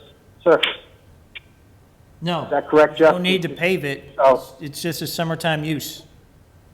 Right, so the cost of constructing it will be, a proportion of what it would cost. You're going to save the cost of the blacktop on top, but you still need to do whatever you have to make the subsurface, passable. And The blacktop is the all right. expensive So part. that, Kevin, this is Mike Hager. I'll make a motion that the Finance Committee recommend the town meeting approve the article as written. Okay, do I have a second to Mike's motion? I second it. Oh, is that you?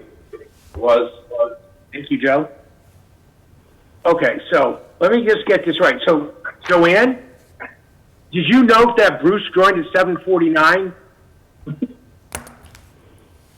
You got that? All right. So, because now he's here, so I changed his account. And there's a caller 3. Any idea who caller 3 might be? Is it Kathy? No, it's me. I'm sorry. I can't get on the internet. It's down, so I called in. I realized Okay. I could call. All right, so Kathy's back. All right. I'm back. I don't know what happened. So I would just note that Kathy joined back in at 8. Oh, 8:13 is. Oh, did you just get back, Kathy? I don't know what point you actually joined. Yeah, I was trying to get the internet going, and then I couldn't, so then I realized I could come in. Okay, so I have a first and a second to approve Article 9 as written. So going in alphabetical order. Just one question. Wait, hang on, Bruce. Joni first, then you. Go ahead, Joni. Okay, sorry, Bruce. I mean, I still have some discussion here. I'm looking at the map as well.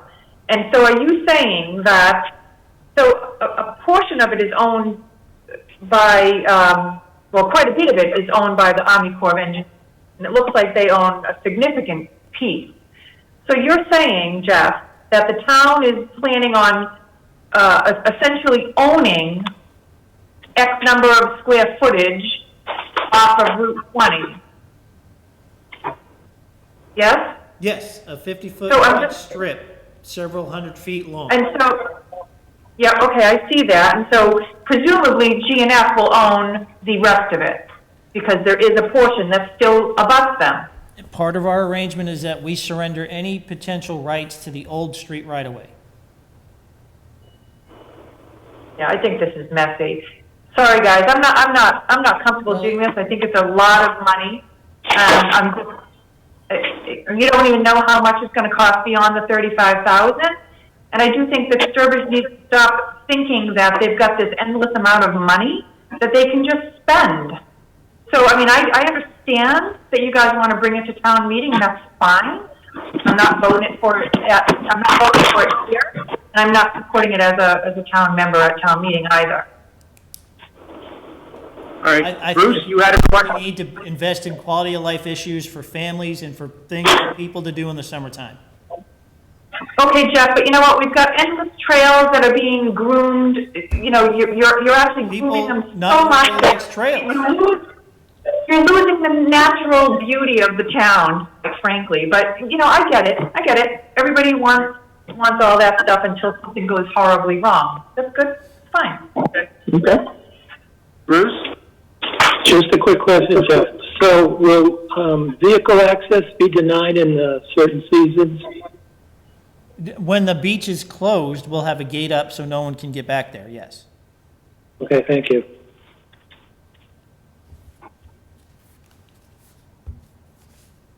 Not too complicated, but that's until you realize that, you know, there are winter activities that can be done in the area and we'll expand. But, you know, you're starting with the beach, that's good.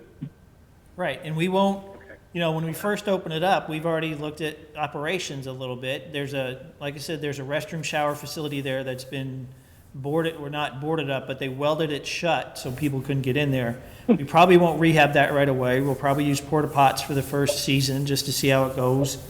And this is not something that's going to happen next summer.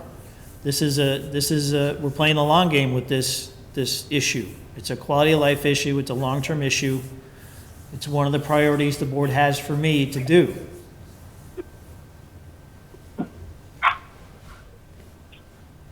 Okay, so I think we're ready to vote now. So, Bruce? I'm You can going abstain. to vote in favor. Yes. All right. Aye. Yeah, all right. No, Karen. Joe? Yes. Mike? Yes. Joni? No, sir. Kathy? I missed part of it, but I think I'm going to vote no. No? Okay. Kevin's a yes. Jim? Yes. All right, so the way I see this is it's 5 in favor, 2 against, and 0 abstaining.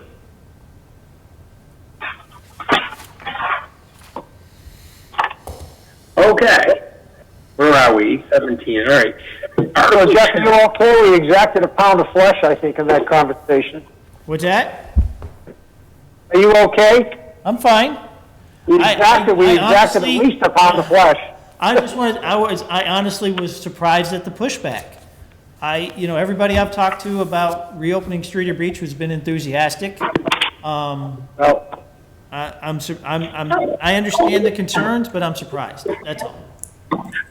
I think if we had had all the information that we had to extract from you up front, I don't think it would have been as much of an argument. Well, Plus, we've I don't seen know. so many Like I studies said- discussed on them go on the Like I shelf. said, I'm new to the process. I presented all the information to CPC. They were enthusiastic. It's on the warrant. If you want the information, I can give it to you. If you wanted to hold for a week and I can get you more information, or you can ask me questions, that's fine. I think we're good here now. Yeah, so Jeff, this is Mike. I would just suggest, given this discussion and so forth, and I guess I'm with others, I hadn't realized this was coming up or really moving forward. I read the article here. You know, that you may consider giving, a summary to town meetings so they kind of see the big picture. I don't think the $35,000 is a big amount here, but just so they understand what the big picture is, you might need to go through that exercise. So, how about Article 10, Kevin? Yes.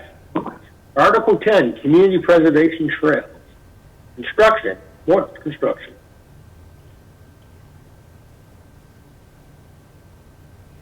Do we know what they actually plan to do with $24,000 in construction in this fiscal year? Well, the summary says funds will be used for the purpose of funding trail construction, including bridges, materials, supplies, permitting, equipment, and labor on Lead Mine, Plimpton, Long Pond, Highs, and Riverlands. And then usually they tell us in detail, well, we plan on building a bridge here, or we're building a storage shed there. They give us a little more detail than that. Have they voted yet, Jeff? Yes, CPC has voted all the articles. I don't see it on this one. Yeah, again. Maybe we ought to ask them what they looked at. Yeah. I thought the plan was to potentially get them before us next week for the previous, article. Maybe they want to come and speak to us on this as well. I agree Okay, with so that. skip Article 10. Or have the trail committee. Kevin, I would just liken this to to the monument, the cemetery monument, the $9,500 in perpetuity thing. I mean, I don't necessarily know what trail and what bridge they're doing. They just need a set of money each year to continue to expand trails, upgrade the ones they have. Trails are great, everyone's excited about them, but they cost money. And if they didn't have the group of volunteers they have out there doing the work, it would cost a heck of a lot more money to be able to use those trails. So, No, I don't disagree with you, Mike. I just like to know what their intent to spend it on is. All right, so Article 11, because we're not done with the town budget, and I have some additional questions for Barbara before I would even consider taking a motion on it. So, Article 12, road construction, repairs, and maintenance. This is last 3 or 4 years been taken out of the line item budget and funded here. Is that a much lower value than it has been in the past?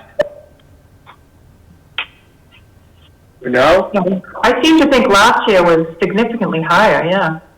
I can remember this figure being in excess of $400,000 in past years. Yeah, I want to say it was $450, but I don't have it in front of me. $465,000. I had 36,000 last year, but And, what is that? Last year.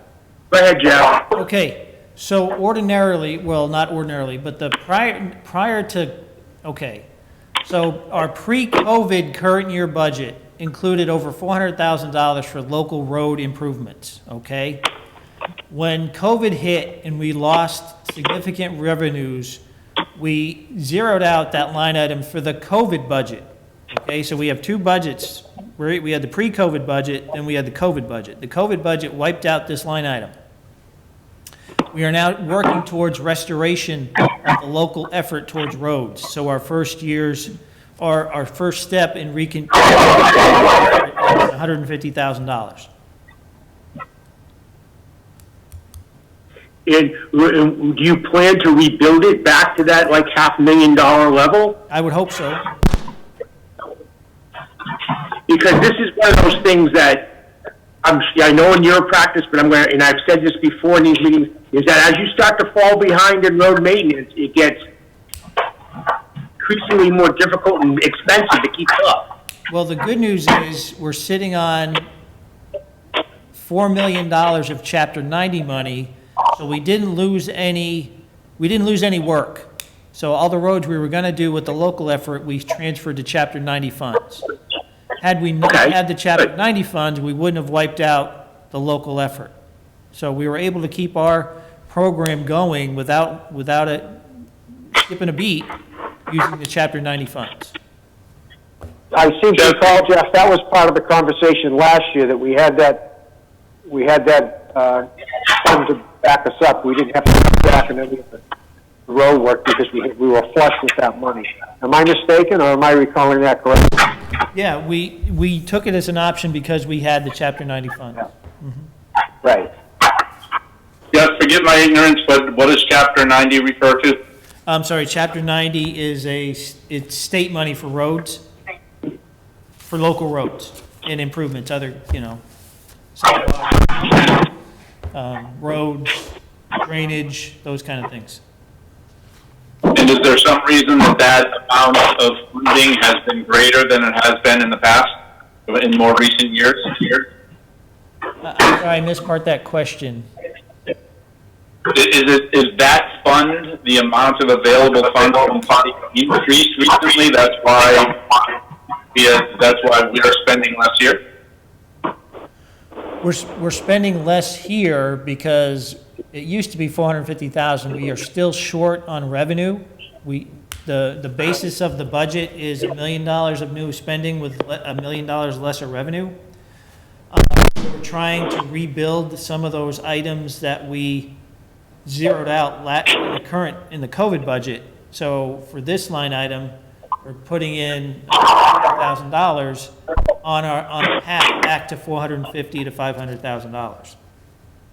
That's helpful. Thank you. Appreciate it. Knowing we have the Chapter 90 fund to maintain the paving program. That's helpful. I appreciate it. Thank you.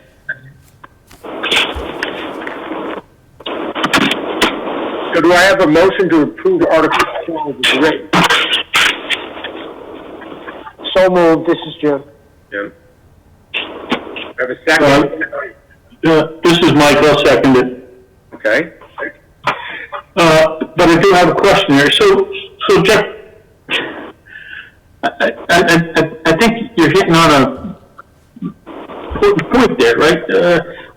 We have typically funded this around $450,000 a year. We understand why we didn't fund it last year, and we were okay because of Chapter 90.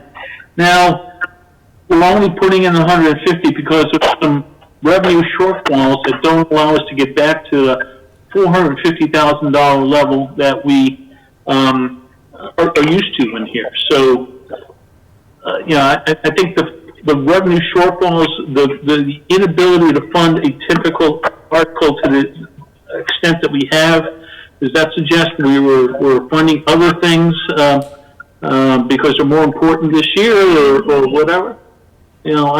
I don't understand the question, Mike. It just feels like you're hinting that revenue is an issue here, and it's preventing us from, especially at road maintenance.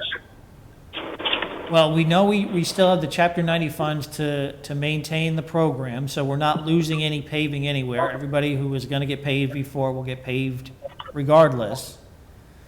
But we also cut back on money into the ambulance stabilization fund, the fire truck stabilization fund, some of those other reserve funds that we have been very fortunate to be able to grow.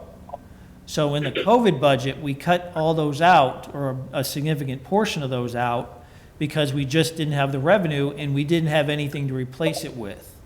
Now that revenue, although still short, is recovering, we have opportunities to rebuild some of those practices and hopefully get us back to where we were 2 years ago.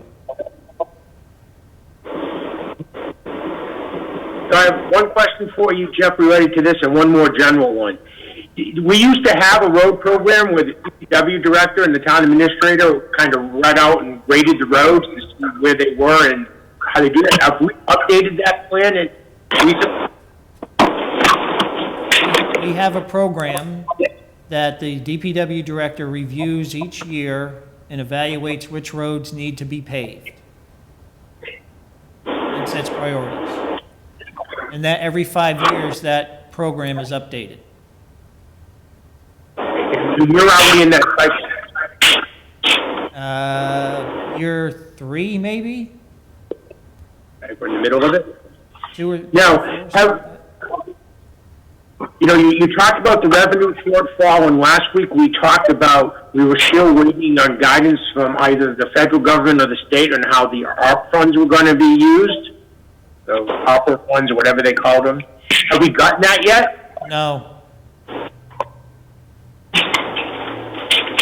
Do you have any inkling at all as when they might be, when they might share guidance at all? None? Any hints? Hold on.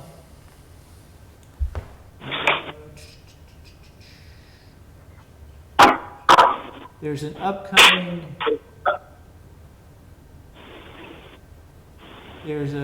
Kathy's. there's an upcoming meeting, or I'd have to look. The state and MMA are putting on some kind of briefing in the not too distant future. I'll have to get that date, but we're hoping to get some guidance there. And it's just not Massachusetts that doesn't have guidance yet. It's the whole country doesn't have guidance yet on this money. Okay, thank you. All right, so I have a first and a second to approve Article 12 as written. Is there any further questions, comments, or discussion? All right, hearing none. Bruce? Yes. Joe? Yes. Mike? Yes. Joni? Yes. Kathy? Yes. I think my internet's back. Maybe. And Jim? Yes. Okay, so that is 7-0. All right, so Public Access Department. Yeah. There we go. So, I just have to, the budget's basically doubled since last year. We are going to renovate the public access equipment. It's right now analog. We're going to convert everything to digital. And will it remain there in the town hall behind you? Yes. Okay. Well, we're going to update the equipment here and the equipment at COB and provide the ability to broadcast from anywhere. Okay. All right. So more remote functionality. Okay. Mm-hmm. All right. Anyone have any other questions or comments, or can I get a motion to approve Article 13 as written? This is Mike. Kathy's got it. Yes. You just seconding, Mike? And then you can ask questions. I'll second it, and I have a question. All right. Go for it. So, I thought I understood this account. So this is money, we all pay our cable bills, a portion of that money comes back to the town. Do we get money that sits in an account that Barbara manages here, or the fact is this thing doubled? Did we all of a sudden get twice as much money this year, and this year we're going to do the upgrade, or what? We have quite a balance in that account. Okay, I guess then there's a follow-up question as to how much is that balance? Exactly. Barbara, do you have that? Need to look it up. I don't know off the top of my head. Hold on. Or talk amongst yourselves. While I look.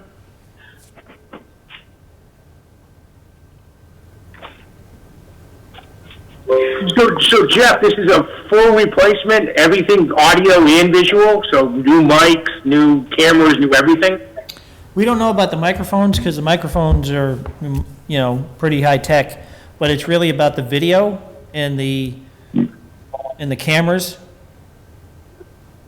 and the methodology of storage and broadcast. Okay. Will you be, I guess I'm getting into the weeds, we'll forget it. We have a consultant we've been working with on the design of the improvements. Okay. I don't think we gave Barbara enough time. I'm having trouble just connecting to work, but I'm getting there. Okay. Do you want to go to the next one, Kevin, or just whatever? You know what, we can continue with the vote. I don't need the number in order to be able to vote on this article. It was just a curiosity question, so. Okay. All right, so Public Access Department, are there any other questions or comments? This is Article 13. I have a first and a second to approve it as written. So going down the list, Bruce? Aye. Joe? Yes. Mike? Yes. Joni? Yes. Kathy? Yes. Kevin? Yes. And Jim? Yes. Okay, that's 7-0. You have a number, Barbara? Let you know what I do. Okay, perfect. That's great. Yeah, I just thought we got a set amount of money and based our budget around an allocation we got each year versus, money coming in and accumulating an account and we spending out of that. The budget is not, we get more money in than the budget each year. Okay. So moving to Article 14 is the Sturbridge Tourist Association. Do we want to have them come before us, or what does the majority would like to do? Actually,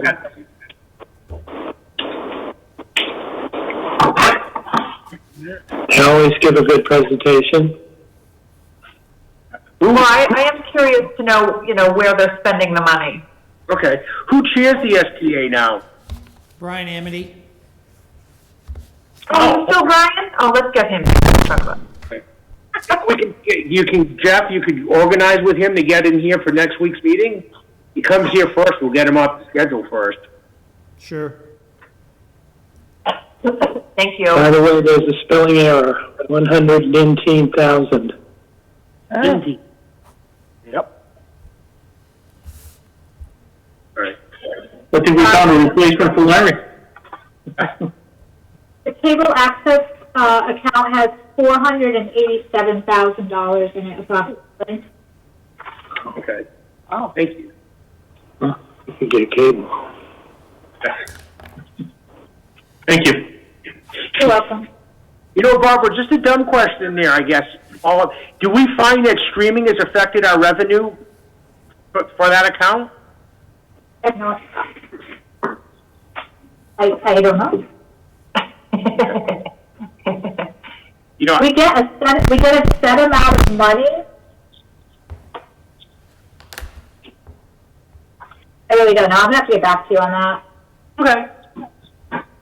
All right, so Betterment Committee, Article 15.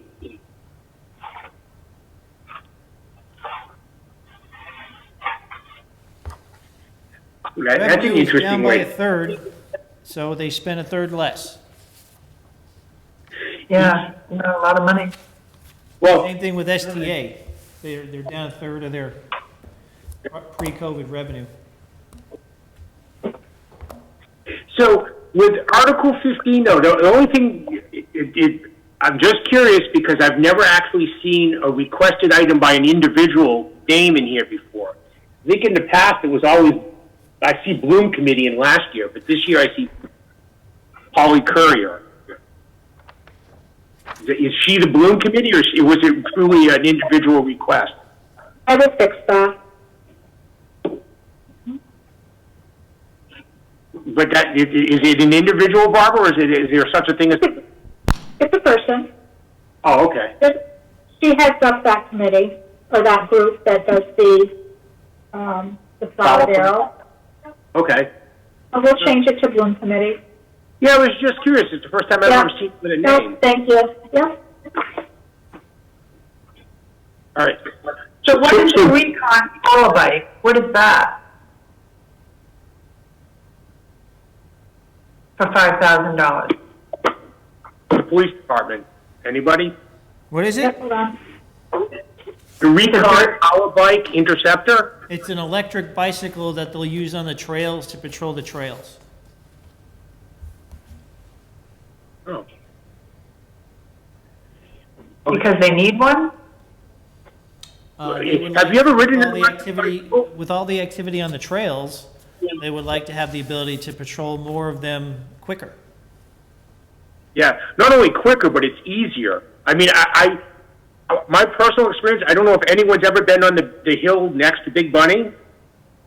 When I went and bought my bike, I tried an electrical bike. I think I took 3 pedal circles, and the electrical bike took me right up that hill. In a normal bike, I only made it 2/3 of the way. So an electrical bike is a huge difference when it comes to like just the effort needed to propel it. But the electrical bike was only $2,300. This one is, $5,300.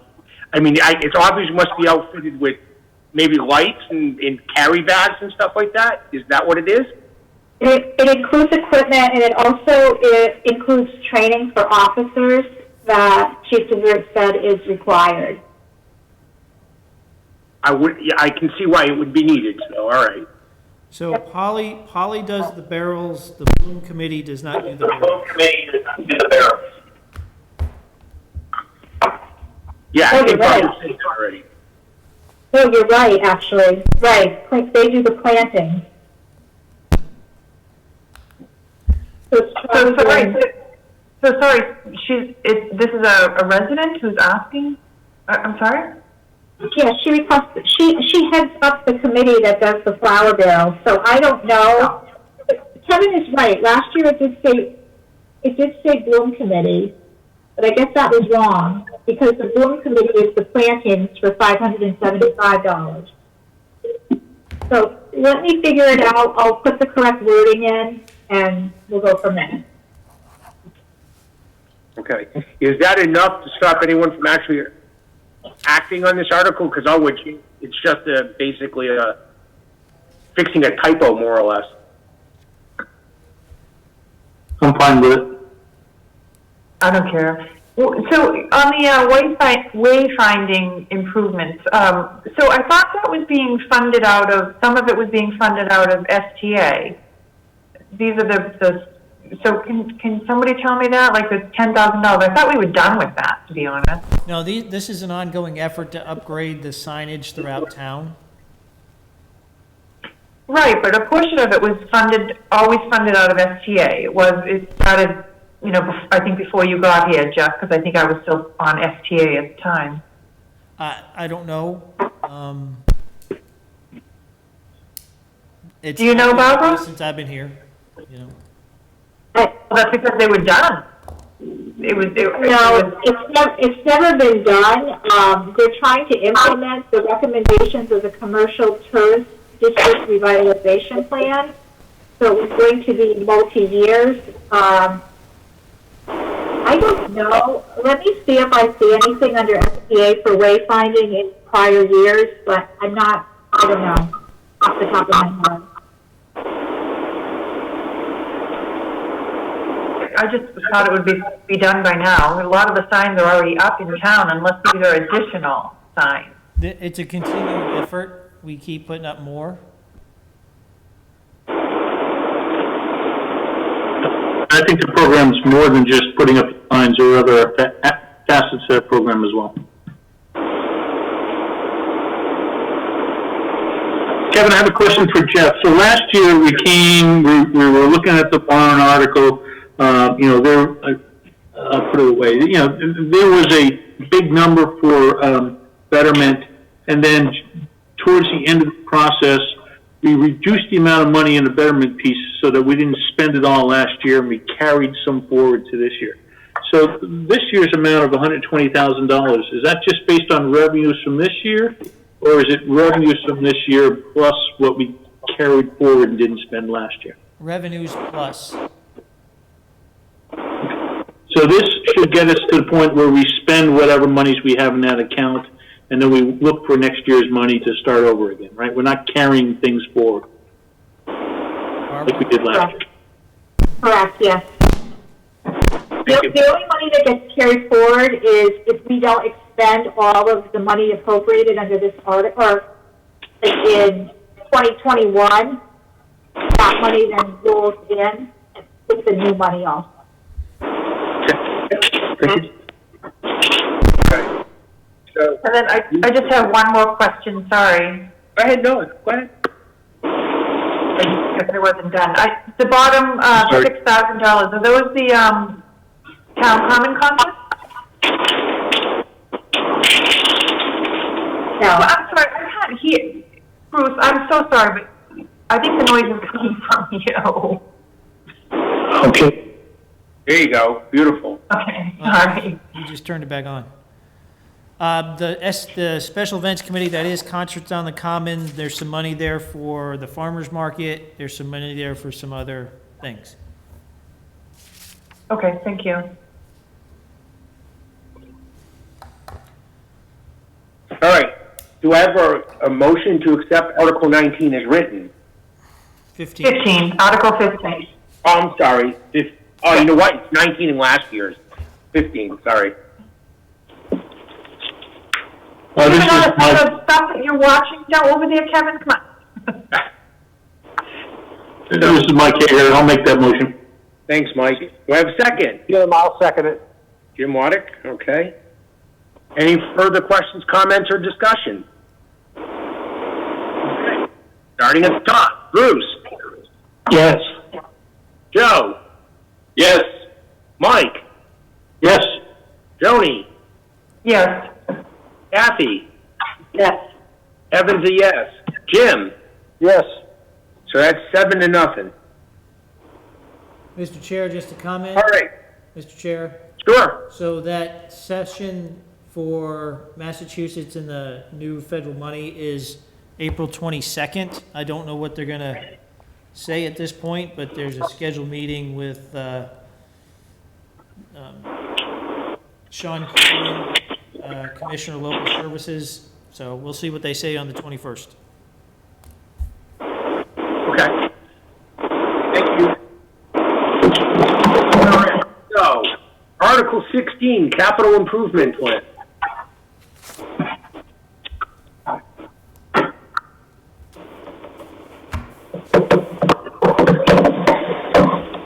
So,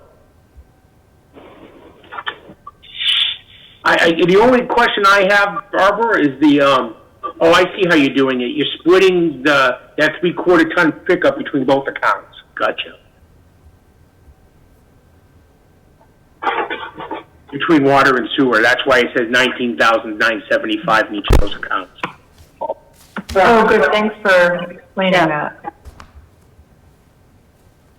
So what is the rescue tool? It's. That was the one that fire. Go ahead. Go ahead, Jeff. Chair, I'm sorry. Well, no, I remember the fire chief said that at the Saturday meeting. It's a very lighter, like Jaws of Life, that only one person that he needs to run it instead of having a team run it. If I was correct in understanding. Oh, wow. I know, Jeff, I stepped on top of you. Was that the correct No, explanation? I would prefer you answer the questions.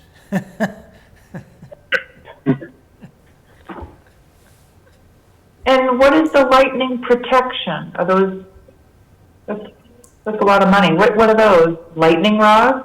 Yes, lightning rods for the municipal buildings. We don't have lightning protection on most of our facilities. So will this cover all of the town-owned, so the safety complex, the library, the 2 town halls, and senior center?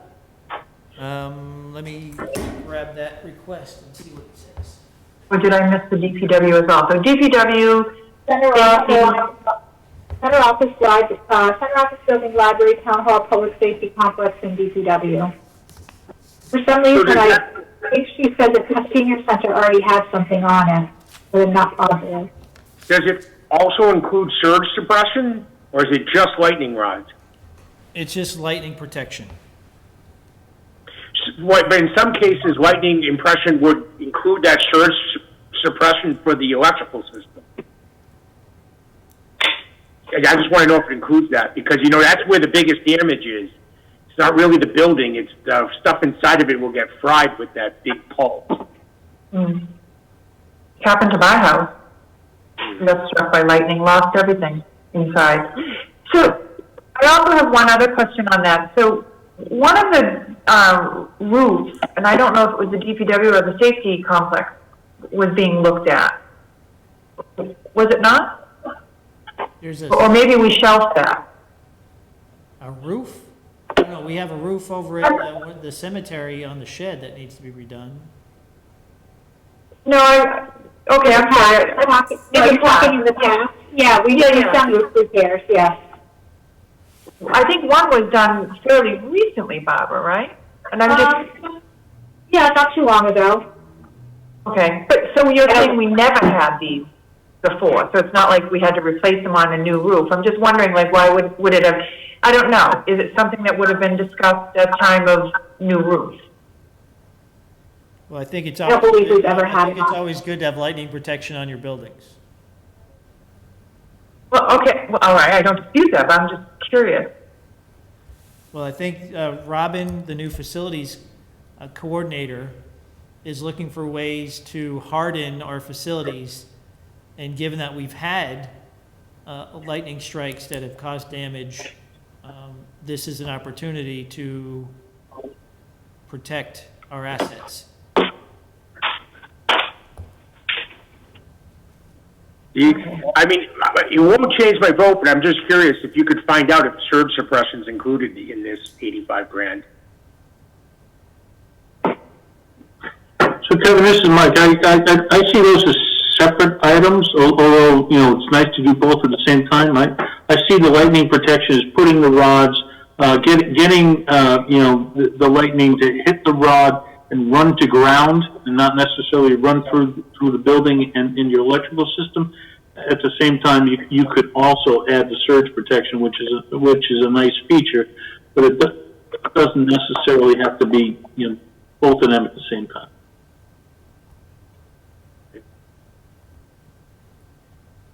It would just be, I don't know, just nice to know if it was included because, you must know electricity takes the shortest route to ground.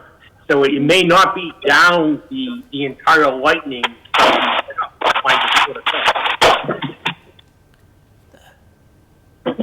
All right, so Article 16. I'm a little bit curious, Jeff, about the 6 rifles. The police department has Thank you. 17 rifles on loan from the federal government, and those are very old rifles and have become unreliable. So in order to replace those, there's a multi-year program to replace all those 15, 16, 17 rifles. So next year. That's what I wanted to know. Right. So next year, the chief would like to purchase 6 to put in their, basically their supervisor vehicles. That's my recollection. When the chief spoke to us, these are mounted in the vehicles Right. for the use by the police who are operating the vehicle. And is there a plan to replace the rest of them, like 6 per year or something like that? That's what the chief would like to do.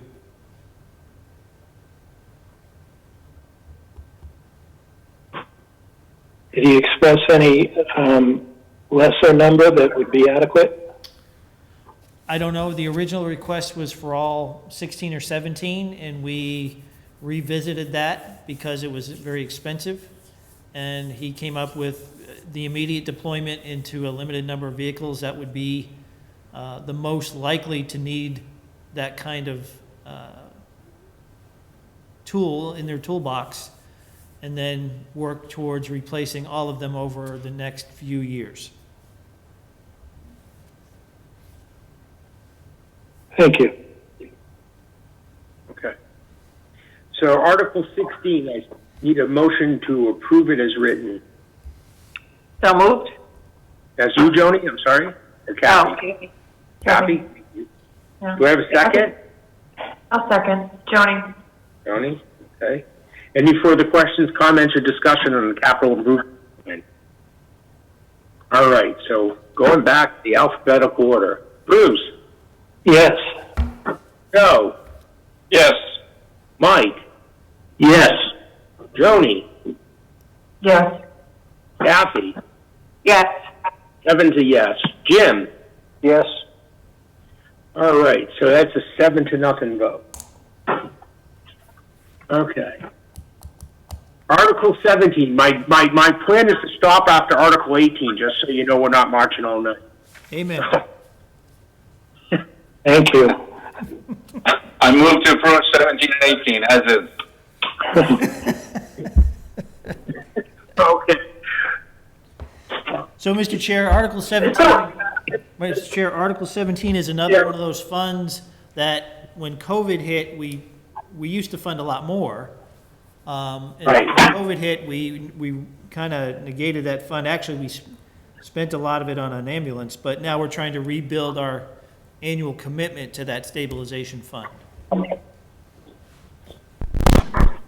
I was just trying to look. We had more than 30,000 per year in the past, though. It was 60, pre-COVID was 60. That's right, How much, Bob. Barbara? 60? 60. I thought. Zero. Yeah. Thank you. So I was actually thinking of the stabilization fund. We just bought an ambulance, I think, right? Last year or the year before or something. And we have 200,000 in there. So these, would it make, I know you cut it down to half, which is, admirable, but would it make sense to just forego the stabilization funds during this year? Well, the whole idea of setting up these stabilization funds for various items was just so that we didn't have a huge, No. huge bill in 1 year. And even at the 60, when it was at 60,000, we weren't we weren't getting to the full funding required to purchase an ambulance. So, I mean, I think it's financially prudent to set money aside.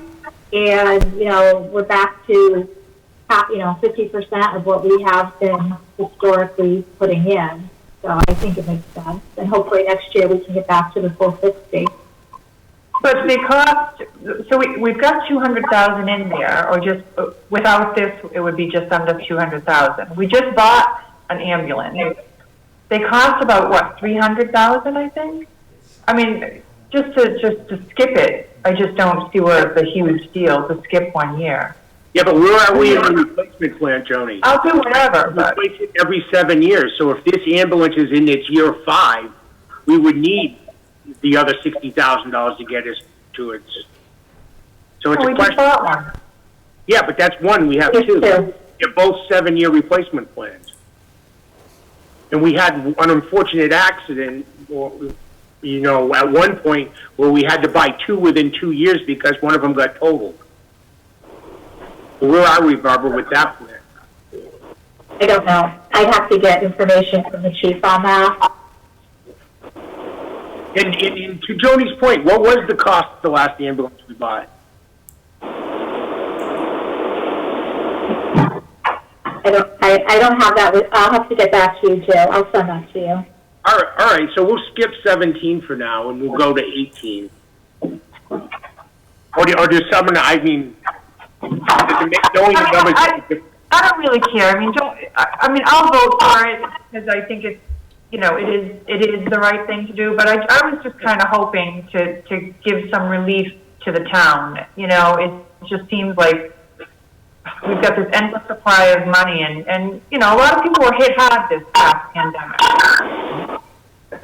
Well, I Bruce, definitely I'm gonna agree have with to you there. mute you, Bruce, I'm gonna have to mute you till you wanna speak, and then you can turn it on. Okay, thank you. All right, so then, Barbara, can you just get those numbers and I'll send them out to everyone? But at this point, I would entertain a motion. Of course. So, Kevin, if I could, you know, we talk about this every year. It'd be nice if we could, or I'd make a recommendation that in the article, maybe we just add the detail, like, you know, ambulance 1, last replaced, 7-year plan, you know. Yeah. You know, here's where each one is due in its cycle, so we don't have to keep asking the question year after year. Sure, Barbara, when Barbara gets us the numbers like that, we can add it to the box. I think that's a good idea. All right, so Article 17, can I get it approved as written from somebody? This is Mike, I'll make the motion. Okay. Second. Oh, thank you, Kathy. Any further questions, comments? Right, in alphabetical order again. Bruce? Yes. Joe? Yes. Mike? Yes. Joni? Yes. Kathy? Yes. Kevin's a yes. Jim? Yes. All right, so it's 7-0. All right, in Article 18, the OPEB, just continuing to fund our obligations or post-employment benefits.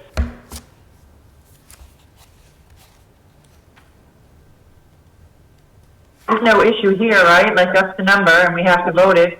So, you know, I'll move the motion to accept it, Article 18 as written. Okay, do I have a second? A second. Kathy? Great, thank you. Questions, comments? I just had a quick question. Is that $22.5 million, that our liability? Yes. Yes, yes Sorry, I it can't is. hear the answer. Oh, yes. Yes, it is. Yes. So we're significantly underfunded at the point. Yeah, but we're funded. At $100,000 a year, you and I are not gonna pay this thing off. A little bit. Yeah, almost there. Well, We're almost So I there. told him, you might get that money next month. Yeah, but the point here is that we're attempting to meet our obligation. That's the important part for the auditors. In So fact, the actually important part is for the bond rating Bond rating agency, and they look for they look for a policy, Yeah. which we have, and then an annual commitment to fund. So I have a first and second. Any other comments? All right. So starting from the top, Bruce, Yes. Joe, Yes. Mike, Yes. Joni, Yes. Kathy, Yes. Kevin's a yes, and Jim. I'm a yes. So that's 7-0. Okay, so we'll call that a wrap on the annual town meeting tonight, and we'll move down. We'll hold off on special town meeting. Joni did submit some minutes, but I mean, it went out just prior to this meeting, so I think we hold off next meeting so people have an opportunity. So that brings us into new business and old business. Anyone got anything new they want to bring up? I have a comment, Yeah? Mr. Chair. Sure. We are experimenting with hybrid meetings, meaning that we can do both online and in the room at the same time. So if there are members of this committee that would like to be in the room with other members of the committee, we can make that happen now. Just a thought, let me know, and we can get that set up. That question was asked of me today, so I'm glad you brought it up. But, I mean, I know personally I can't go to the room. I would have to still be here virtually, but I don't know how other people feel. I'm fully vaccinated and I'd prefer to do it in person. Okay, that's a I one. would prefer to do it in person as well. Okay, so there's two Not people. me. before. I'm too young, I still have to wait for my vaccine. Yeah. Not so sure to go in person yet either. I would come in person, but one question I have, Jeff, is I thought at that Saturday meeting that the people at home, because I was there, had some trouble hearing us. Would that still be an issue? No, what it was is Or is it the, smaller? the people who just call in, not on the GoToMeeting, but on the public teleconference line, were having trouble hearing because the microphone was too far away from the speaker. So we've got a new setup where the speaker and the microphone are right next to one another on the table. So the people that are dialing in on the 774 number, they'll hear much better. Okay. I apologize for the feedback tonight. I guess it's just my heating fan. Every time I turned on, you guys couldn't hear me. Yeah. So Kathy, does that mean you would be there in person too then? I'm vaccinated. Okay, so there's three people who'd show up there with you, Jeff. Okay. Actually, Mike, you didn't chime in. I didn't. I may, tweak. I'll get my second one on Monday. Yeah, either way, I'd do it I might. I'd lean towards going in person, but we'll see how it works out. So you'll have the vast majority there with you, Jeff. You won't be all alone. And that won't be next week for me. Next week I'll have to be virtual, but the following week I'd be happy to join you. Okay. Just kind of let thanks, me know Joe. ahead of time so we know how many places to set up, please. If Kevin wraps this up next week, we won't have to worry about it. Good point. Why are you always so interested in pushing this forward so quickly? Who? Mike, Oh, just easing him. I think we're going real fast this year. Hey, Kevin, I just looked at FY19. We had the article. We set aside. We appropriated $306,000 for the ambulance. I don't know how much we actually spent. I assume that we got it for less than that. Otherwise, Barbara or somebody become looking for more money. I'll get you the exact amount. Great, thank you. you're a I rock also star, think, Barbara. Barbara, you find this there, Barbara, I think the year that we replaced an ambulance, we also had to do an upgrade on the stretcher system in the other ambulance, which is significantly expensive. It's like an automated system. We had to upgrade. So it was a big year. I believe that I remember happened that. It was just a year or two ago, I think. Yep, Yep. and I think, a couple years ago. yeah. So it'd be 3 if it's 2019. So, okay. So Jeff, are you talking about, in terms of being there in person, beginning next week? If you would like, yes, we're gonna set up for the Board of Selectmen. They did hybrid at their last meeting. We're gonna do hybrid again Yeah. at their next meeting, and then we'll leave this set up in place. So if you want to do hybrid, we can do hybrid. So if you just send me an email, those of you who want to be there in person next Thursday, by Tuesday, I'll get it to Jeff, and then that way it gives Jeff time to set up what he needs to have Thursday night. Okay. Are we gonna be closer, Jeff? Because, I think it was that you guys were at the high school at the shared meeting, but I felt like we couldn't see you guys. I had no idea who was speaking. We could hear you not bad, but you guys were like, you might as well send it down at the end zone, you know? What you'll see is one of these little boxes will be the room, and you'll see whoever's in the room, and we move the camera around to who speaks. Gotcha. Okay. All right.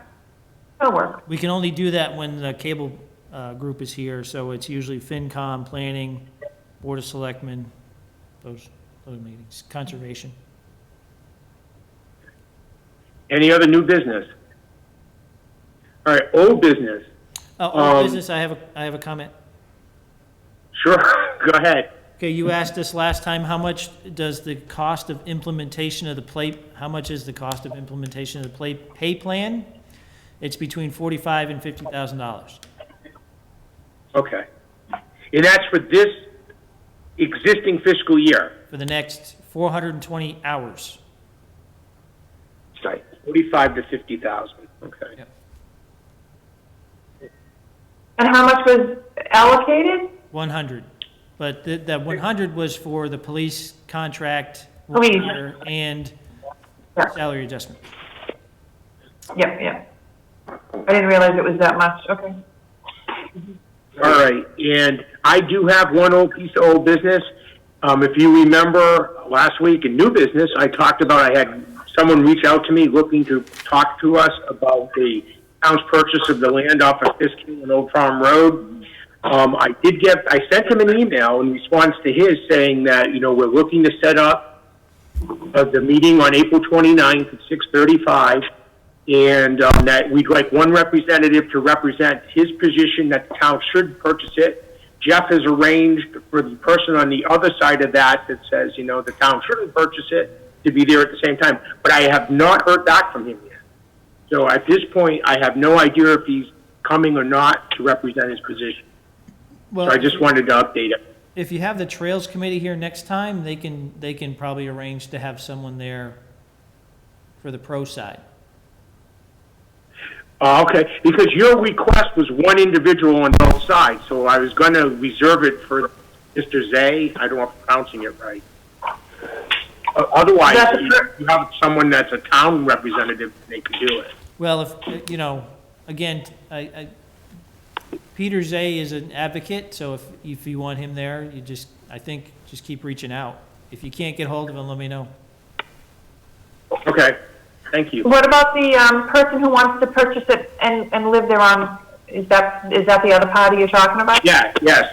Jeff, he told me before the meeting began tonight that he thought he'd be available that night. Okay, great. Okay, is there any other old business? All right, public access. Is there anyone there, Jeff, to ask us a question or comment? Hello, is there anyone on the public line that would like to address the Finance Committee?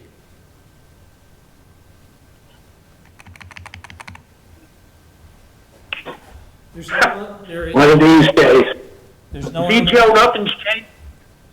One of these days, huh, Joni?